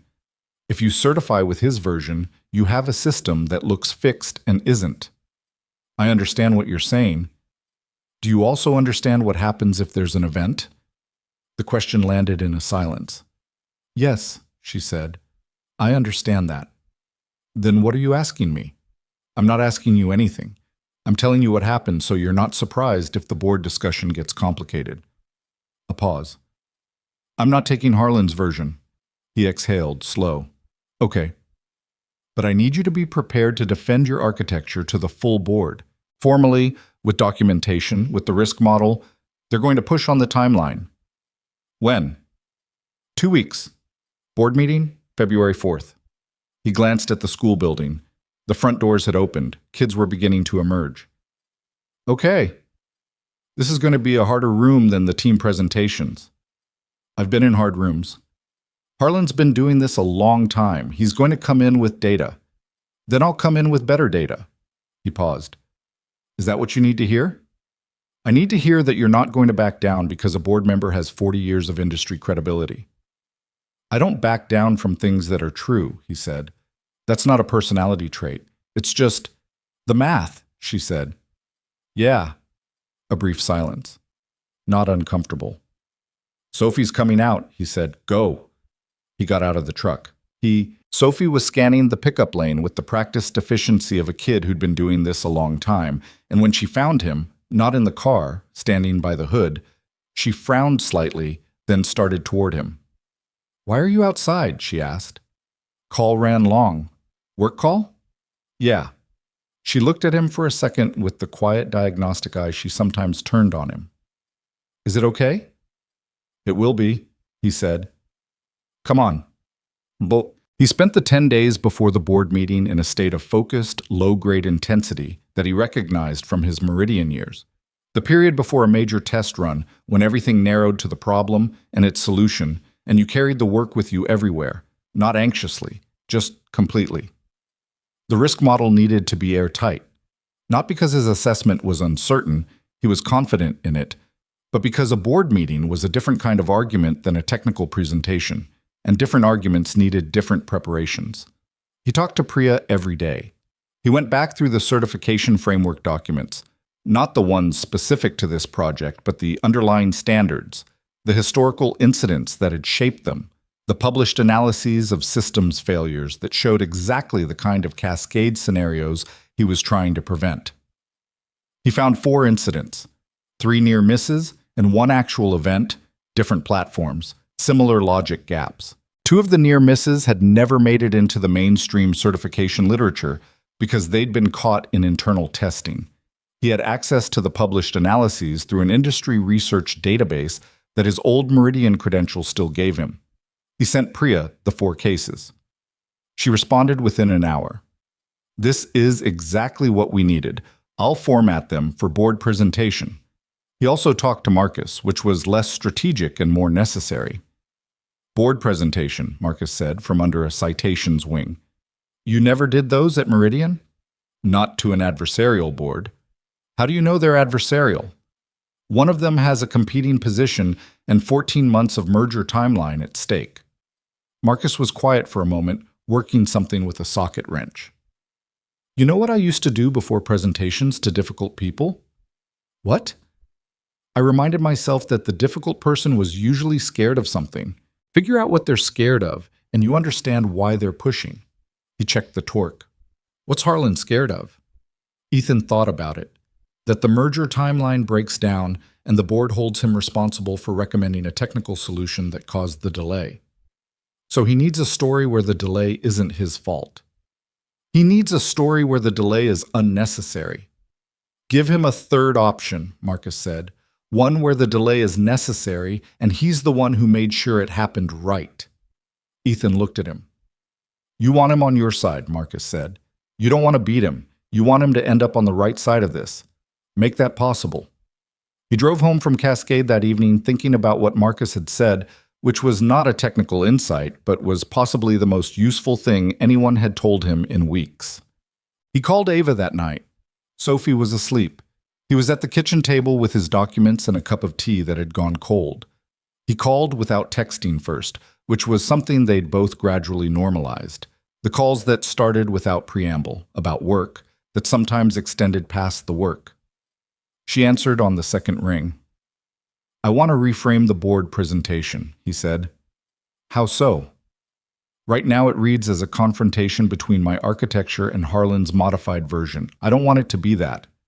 "What do you want it to be?" "I want it to be a question of what kind of company Sinclair Dynamics is going to be, post-merger. Whether the safety standard you build this on is the minimum required or the actual right one." He paused. "Harlan's not stupid. He knows his version is a compromise.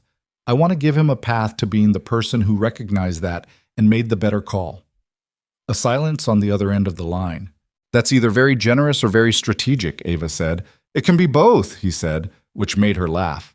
A real laugh, surprised out of her. "Sophie's rubbing off on you," she said. "She'd agree." A pause.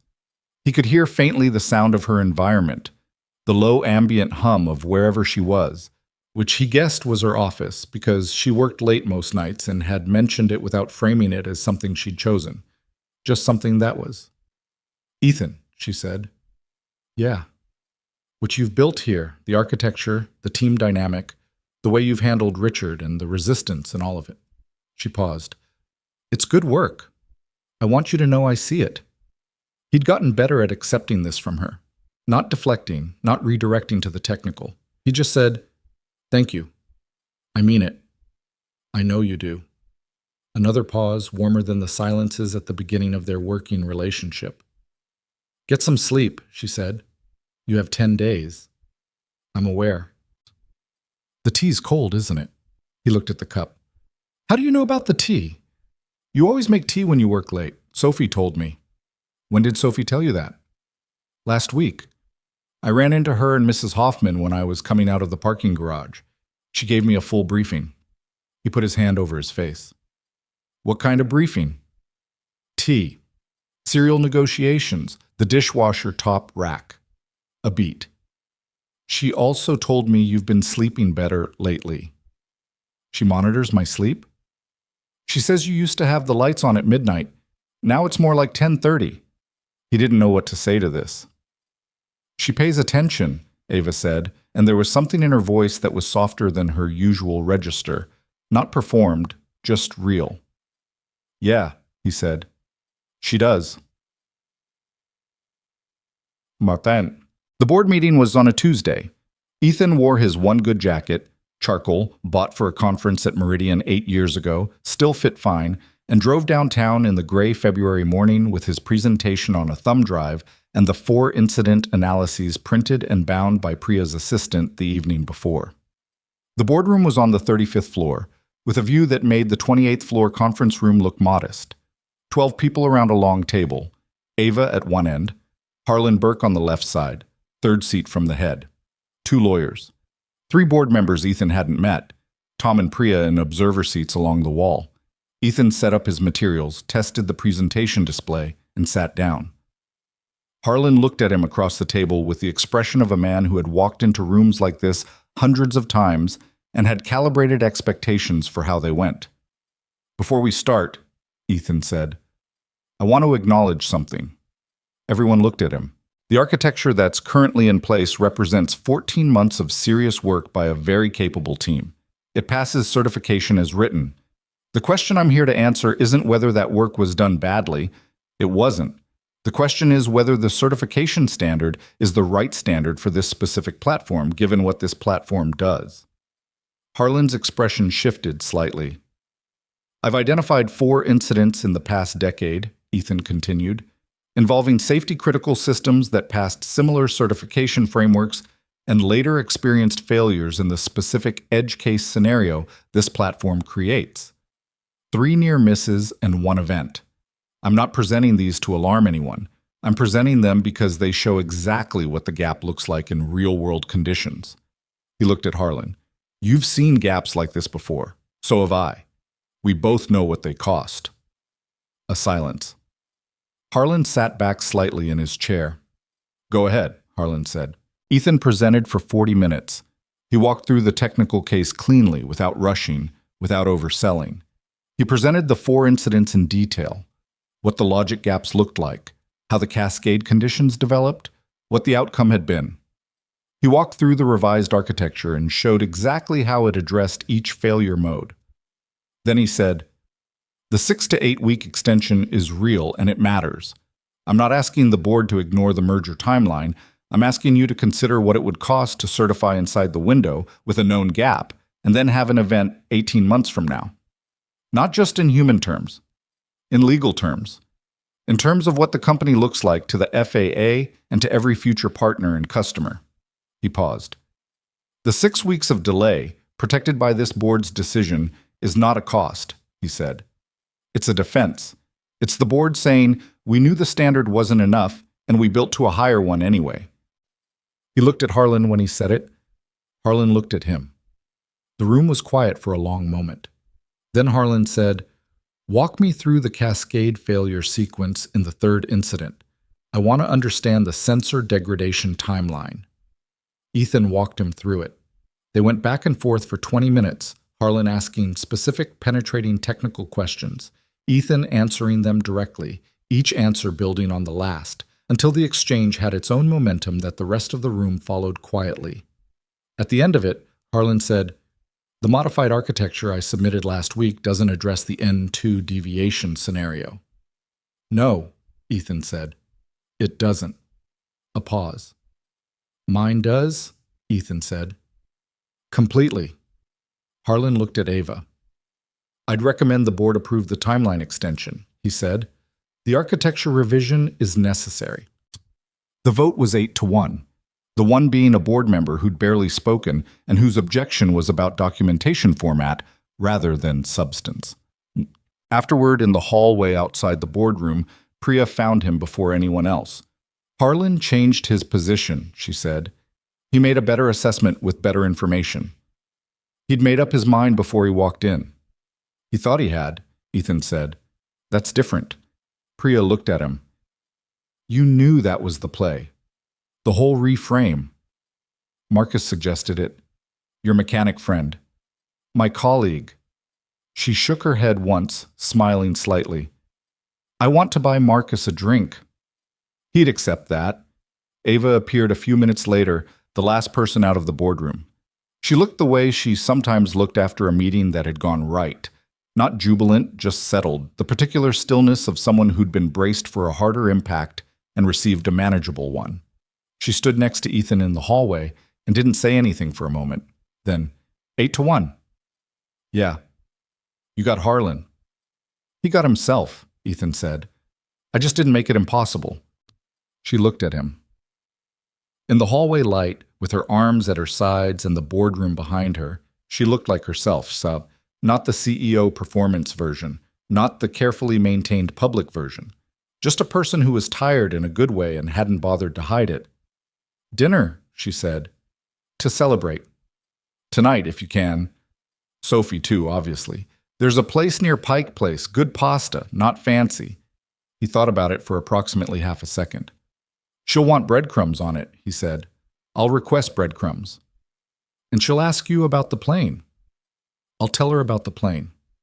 "You'll regret that. She'll have follow-up questions." "I have answers," Ava said. "I own the plane." He almost smiled. 5:30. "We'll meet you there." She nodded and walked back toward her office, and he took the elevator down through 35 floors of a building that had become, in 2 months, more familiar than he'd expected, and walked out into the cold February afternoon where his truck was in the parking garage looking exactly like itself, a bit battered, entirely reliable, and drove north to get Sophie. In the truck, heading up the familiar streets, he thought about what Marcus had said about figuring out what the difficult person was scared of. He thought about Harlan's face when he'd said, "We both know what they cost." He thought about 8-1 and a 6-week delay that was not a cost but a defense. And he thought about pasta with breadcrumbs and a 9-year-old who would absolutely ask about the plane, and he found that he was looking forward to the evening in a way that was uncomplicated and warm and specific, and that this feeling, this ordinary, uncomplicated warmth, was something he hadn't had enough of in years, and was only now beginning to recognize as something he was allowed to want. The pasta place near Pike Place had red-checked paper under the plates and a breadbasket that arrived without asking, and Sophie spent the first 10 minutes of dinner interrogating Ava about the Gulf Stream with the focused enthusiasm of someone who had been waiting for authorized access to this subject for 2 months. "How fast does it go?" Sophie asked. "Cruise speed around 560 miles per hour, Ava said. "How high?" "Usually around 45,000 feet. That's higher than commercial planes." "Most of them, yes." Sophie considered this. "Does it feel different up there?" "Quieter," Ava said. "Less traffic." "Do you fly it yourself?" "No, I have a pilot." "My dad can fly it." "I know," Ava said, glancing at Ethan, who was tearing bread and staying carefully out of this. "He's mentioned." "He didn't mention it," Sophie said. "I told you." "You're right, you told me." Sophie seemed satisfied with this distinction. She ate pasta for a moment, then, "If he flew it, would you pay him more?" "Sophie," Ethan said, "I'm asking for information. You're negotiating on my behalf without my consent." "You don't negotiate enough," she said, with the serenity of someone stating geological fact. "You just say okay to things." Ava was visibly trying not to laugh. "The contract has fair terms," Ethan said. "The dishwasher still doesn't spin right." "We've discussed the dishwasher. The top rack," Sophie said to Ava. "It's been like this since October." Ava looked at Ethan. He looked at the breadbasket. "I'll get it fixed," he said. "You've said that." "I'll get it fixed this week." Sophie looked at Ava with the expression of someone seeking a second witness. Ava pressed her lips together. "I'll make sure he does," Ava said. "Thank you," Sophie said, and went back to her pasta.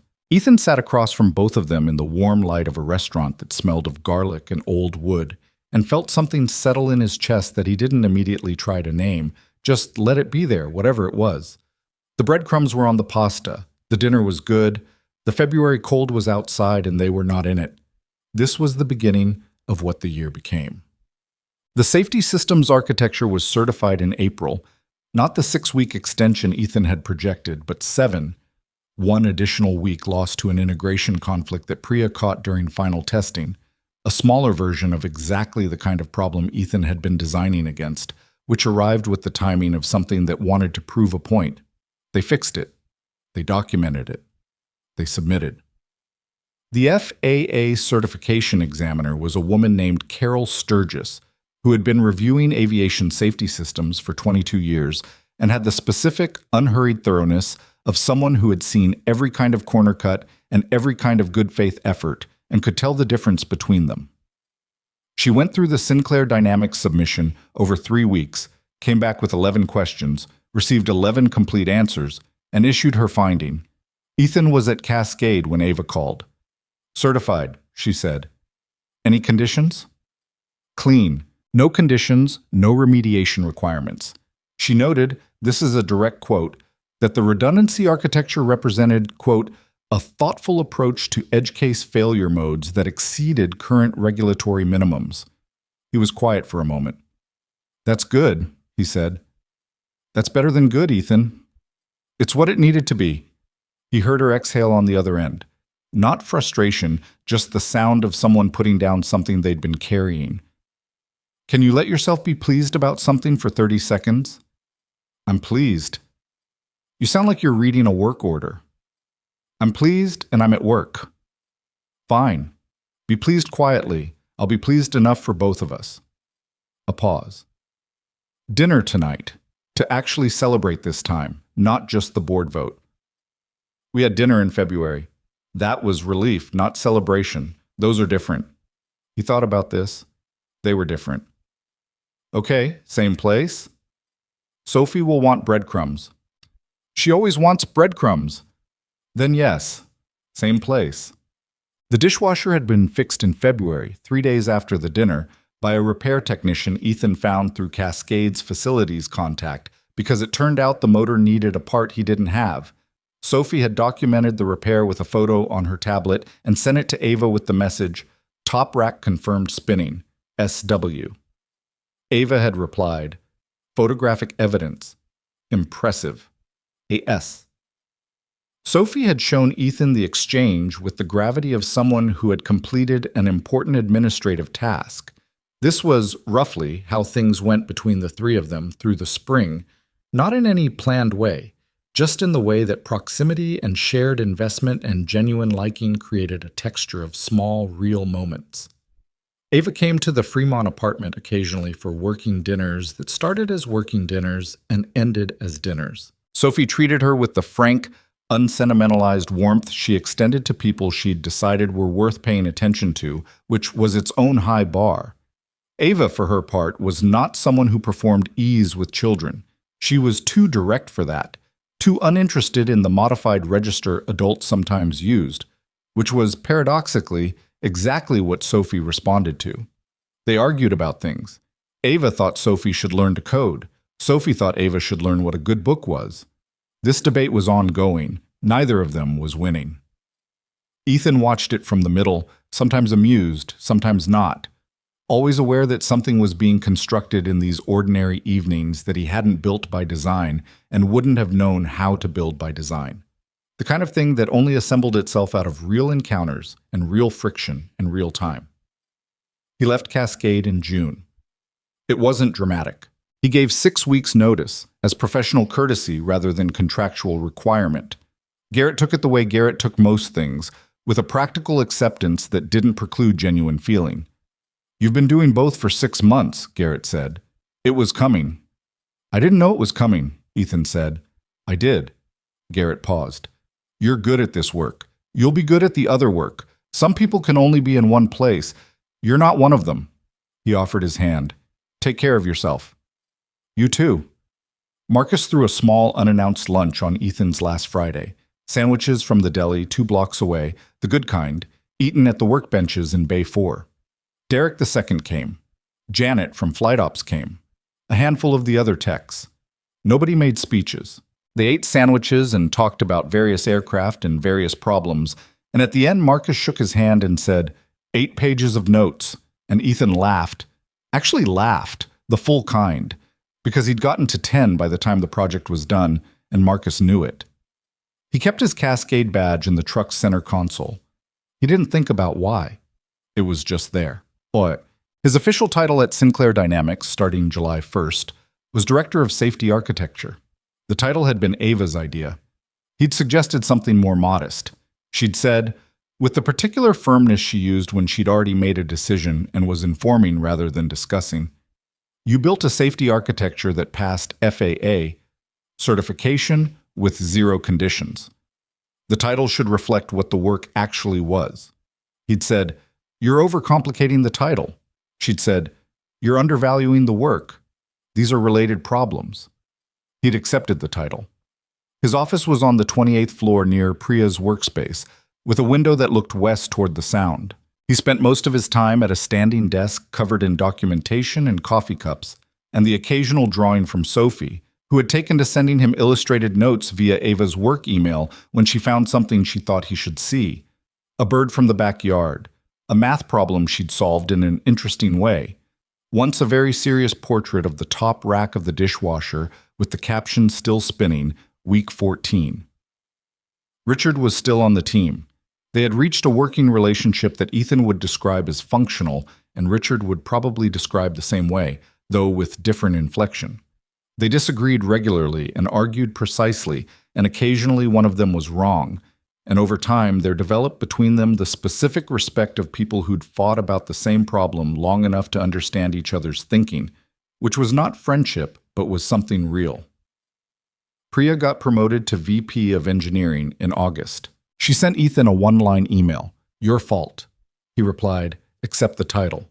It reflects what the work actually was." She replied with a screenshot of his words and the caption, "Using this forever." The award came in October. The Aviation Safety Innovation Award was given annually by a nonprofit foundation that tracked safety-critical improvements in the private and commercial aviation sector. Sinclair Dynamics was nominated in the spring and announced as a recipient in September, specifically for the redundancy architecture and its certification methodology, which the Foundation's technical committee had flagged as a model approach for software-driven safety systems. Ava told Ethan about the nomination on a Tuesday morning in the office, standing in the doorway of his workspace with a coffee she was already forgetting to drink. The Foundation wants to do a formal presentation at their October conference, she said. In Chicago. Okay. They want to recognize the project team specifically. Priya, you, the full architecture group. Richard? Richard too. Ethan thought about Richard, who had spent 14 months on an architecture that needed to be rebuilt and had stayed and helped rebuild it. Good, he said. The Foundation also wants a keynote address. From you. He looked up from his documentation. No. Ethan, I'm not a keynote speaker. You're a director of safety architecture who built a certified system that the FAA examiner called a model for the industry. That's a keynote speaker. That's an engineer. Those are the same person now. She came into the office and sat down across from his desk, which was unusual. She generally preferred to conduct quick conversations from doorways, as if committing to sitting down made the conversation official in a way she wasn't always ready for. Her sitting down now meant she wasn't going to let this go. This matters, Ethan. Not for us, for the field. Other companies are going to hear this, and some of them are going to fix their own gaps because of it. That's what a keynote does. He held her gaze. She was right, and he knew she was right, and she knew he knew it. 20 minutes, he said. Not 45. 25. 20. 22. He looked at the ceiling briefly. Fine. She picked up her coffee, remembered it was cold, and set it back down with the reflexive frown she always made. He kept a small electric kettle on the shelf behind his desk now, which had appeared there around April and which neither of them had formally acknowledged as a thing he'd done specifically so she'd have hot coffee when she came in. Sophie's going to want to come to Chicago, Ava said. She has school. It's a Thursday-Friday conference. I could fly us back Saturday morning. You and your plane. My plane has a certified safety system now. He looked at her. There was a quality to the moment, this specific moment, her in the chair across from his desk, morning light through the westward window, the old familiar smell of documentation and coffee that had the texture of something he wanted to remember. Not because it was dramatic. Because it wasn't. Because it was just Tuesday morning in October, and this was his life now, shaped by choices he hadn't known he was making at the time he made them. Assembled out of 7 pages of handwritten notes and a flutter in a turbine, and 1,000 small ordinary moments that had accumulated into something he hadn't designed and couldn't have. I'll ask Sophie, he said. She'll say yes. She'll say obviously, he said, and Ava laughed. But Sophie said obviously. Chicago in October was cold and gray and excellent, and Sophie treated the conference hotel with the thorough curiosity she brought to any new environment, investigating the lobby furniture, the elevator buttons, the view from the 22nd floor window, and the minibar, which she was told firmly was not part of the trip. The conference was 2 days of technical presentations, panels, and industry networking that Ethan moved through with the quiet competence of someone who was no longer pretending to be less than he was. He presented his keynote on Friday morning, 20 minutes as negotiated, with 6 slides and no filler. He talked about the gap between certification standards and actual safety requirements, about the 4 historical incidents, about what it costs to build past the minimum and what it costs not to. He didn't mention the airfield in November. He didn't mention Bay 4 or the morning he'd heard a flutter in a test run and walked across the tarmac because someone was going to get hurt.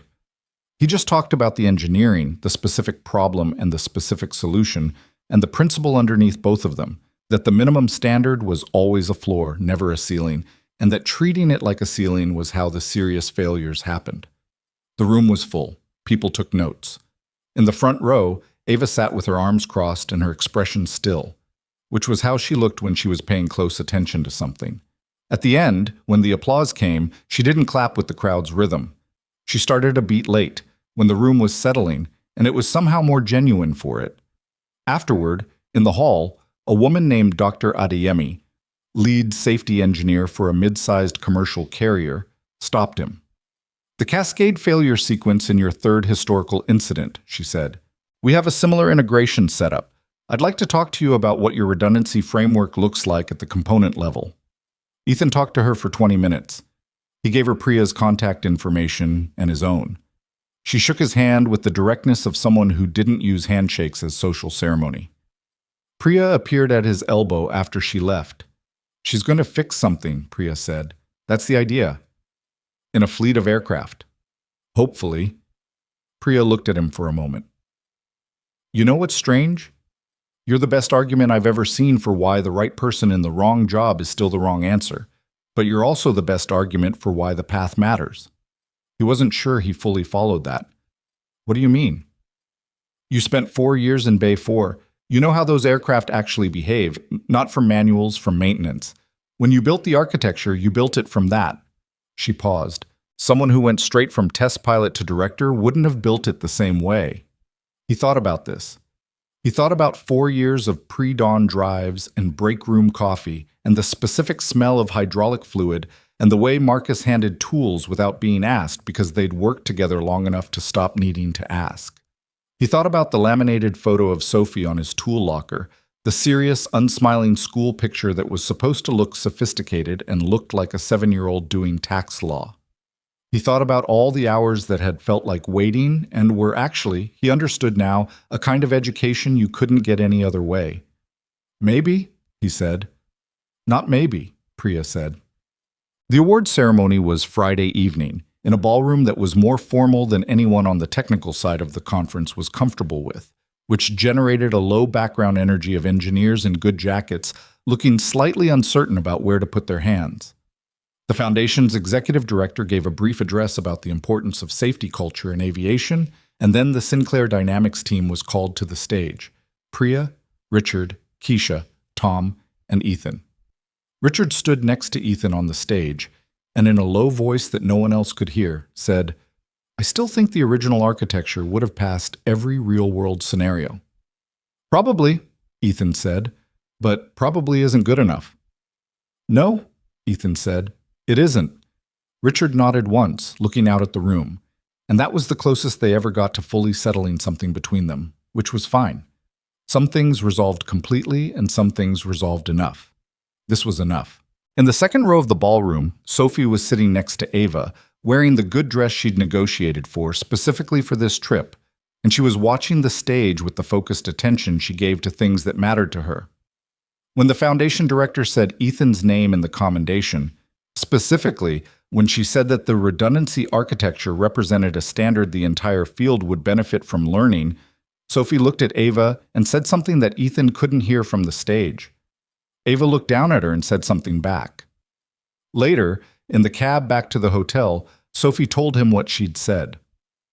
I told her I wasn't surprised, Sophie said, because you always fix the things that were going to hurt people. He looked at her in the dark of the back seat, the Chicago streets moving past the windows. And what did she say? He asked. She said she knew. Sophie shrugged with the easy certainty of someone who had decided something was obvious. I think she knew before I did. He didn't say anything, just put his arm around her and let her lean against him, and the cab moved through the city, and Ava was in the front seat talking to the driver about something with the direct interested qualities she brought to conversations with people she'd just met. And outside the October night was cold and bright with the kind of urban light that made the dark feel inhabited rather than empty. He thought, this is what was being built in all those November mornings and December evenings and the long, careful months of work that followed. Not any single thing, all of it together. On the plane home Saturday morning, somewhere over Wisconsin at 45,000 feet, in the clean quiet above the clouds, Sophie fell asleep against the window. Ava was across the aisle with her laptop open, working the way she worked whenever she was in transit. Not anxiously, just continuously, like motion was a natural state and stillness was the thing that required effort. After a while, she closed the laptop. Can I ask you something? She said. When you were in Bay 4, the first 3 years, did you know it was going to lead somewhere? Or did it just feel like waiting, he said? Like being stuck. He thought about this honestly. Some days it felt like being stuck, he said. Most days it felt like the right place to be. Not because it was where I wanted to end up, because it was where Sophie needed me to be. And now? Now it's where it was always going to lead, he said. That's easy to say in retrospect. I don't want to make that sound cleaner than it was. It wasn't clean, Ava said. No. She was quiet for a moment. Outside the windows, the cloud layer extended in every direction, white and flat and enormous. I laughed at you, she said. It wasn't an apology. She'd apologized on the tarmac months ago, and they'd both understood it and moved past it. This was something slightly different. On the airfield, in front of everyone, I made a joke about the maintenance worker. I remember. I did it because I was frustrated and behind schedule, and you were someone I'd decided wasn't relevant. She paused. I did it without thinking about it. That's what bothers me now. I didn't think about it at all. He looked at her. She was being honest about something that wasn't easy to be honest about. Not the act itself, which was small in the scheme of things, but the instinct behind it, the automatic way the mind filed people into relevant and not relevant and acted accordingly. Most people do it, he said. That's not a defense. No, he said. It's just true. She looked at him steadily. Does it bother you that it took... She stopped. That the only reason I started paying attention was because you knew something I needed to know. He took his time with this. People usually start paying attention for a reason, he said. Not in the abstract, because something forces a second look. That's not a character flaw. That's just how attention works. He paused. What matters is what you do with the second look. And what did I do with it? He thought about the signed contract with the 315 clause, the documentation she'd sent on a Saturday morning, the board meeting and the 8-1 vote, the way she'd sat in a restaurant on a February night eating pasta and listening to a 9-year-old interrogate her about aircraft cruising altitude, not because she had to, but because she wanted to. You paid attention, he said. She held his gaze. So did you, she said, to a problem that wasn't your job, to an aircraft you had no formal responsibility for. You paid attention because someone was going to get hurt. Yes. You've always been like that? He thought about it. I think so, yeah. She was quiet for a moment. Then, with the slight difficulty of someone saying something they mean more than the words can easily carry, I'm glad the plane broke. He almost smiled. That's a strange thing to be glad about. I'm glad it broke and you were there, she said. And I'm glad you were paying attention. He looked at her across the aisle, 45,000 feet above a country that was still mostly asleep. Sophie breathing quietly against the window, the engines running with the deep, even hum of a well-maintained system doing exactly what it was built to do. Me too, he said. Here's what Ethan Walker understood, in the months and years that followed, about how a life changes direction. It doesn't happen the way stories often frame it, not in a single decisive moment, not in a before and after with a clean line between them. It happens the way the turbine flutter happened, a small signal, easy to miss, that the instrument was trying to tell you something if you were willing to hear it. And then you either heard it or you didn't. And then you either walked across the tarmac or you didn't. He'd walked across. Not because he was brave, not because he'd known what it would lead to, because he had a specific kind of attention, trained over years of fixing things, sharpened by the particular discipline of being the only adult in a house where a child was counting on you. And because that attention told him something was wrong, and he couldn't unknow it once he'd heard it. What he'd learned in the years that shaped him before that November morning was that care was not a feeling you had when conditions were favorable. It was a practice you maintained when conditions weren't. It was the repeated choice to fix the thing, report the fault, submit the observation, stay on the problem. It was the kind of attention that Bay 4 required every morning, that Sophie required every afternoon, that the redundancy architecture required over 6 weeks of difficult work. The same quality of attention applied to different scales of problem, demanding the same answer each time. You see it, you say it, you stay. He understood something else too, which was harder to say but more important. The years he'd spent as a maintenance technician, the years that had felt, on the worst days, like a retreat from who he'd been, were not a lesser version of his life. They were the specific education that made the rest of it possible. Because you cannot build a safety system you believe in if you don't understand From the inside, what happens when systems fail? You cannot design for edge cases you've never encountered. You cannot advocate for the standard that goes beyond the minimum if you've only ever lived at the level of the minimum. He'd lived below his credential for 4 years and above his credential for 33, and neither of those was the whole truth. The truth was that a life accumulated in ways that weren't always visible from the inside, that the hours you spent in the work you didn't choose were not wasted, that the choices made from necessity had their own logic, that the math you did to survive was the same math that eventually built something worth surviving for. Sophie knew this before he could articulate it. She'd always been a better reader of him than he was of himself. 8 years old, watching him think, saying you handle everything with a simplicity that was not complaint but observation, an accurate accounting of what she saw. He'd worried some days that what she saw was a man diminished. He understood now that she'd never seen it that way. She'd seen a father who was present, who fixed the things that needed fixing, who stayed. That was what she'd told Ava in the hotel ballroom. He always fixed the things that were going to hurt people, not past tense, always. A continuous truth about his character that she'd identified long before he'd been in any position to demonstrate it on a larger stage. He thought about this when he was hard on himself, which he still was, because people didn't stop being hard on themselves just because their circumstances improved. He thought about it on the mornings that were still difficult, because the mornings were still sometimes difficult, because Sophie still sometimes worried more than she should, because the work was genuinely hard, and the standard he held himself to was genuinely demanding, and imperfection was not an exception, but a permanent condition of being alive and trying to do things that mattered. He thought about Ava, too, in those moments.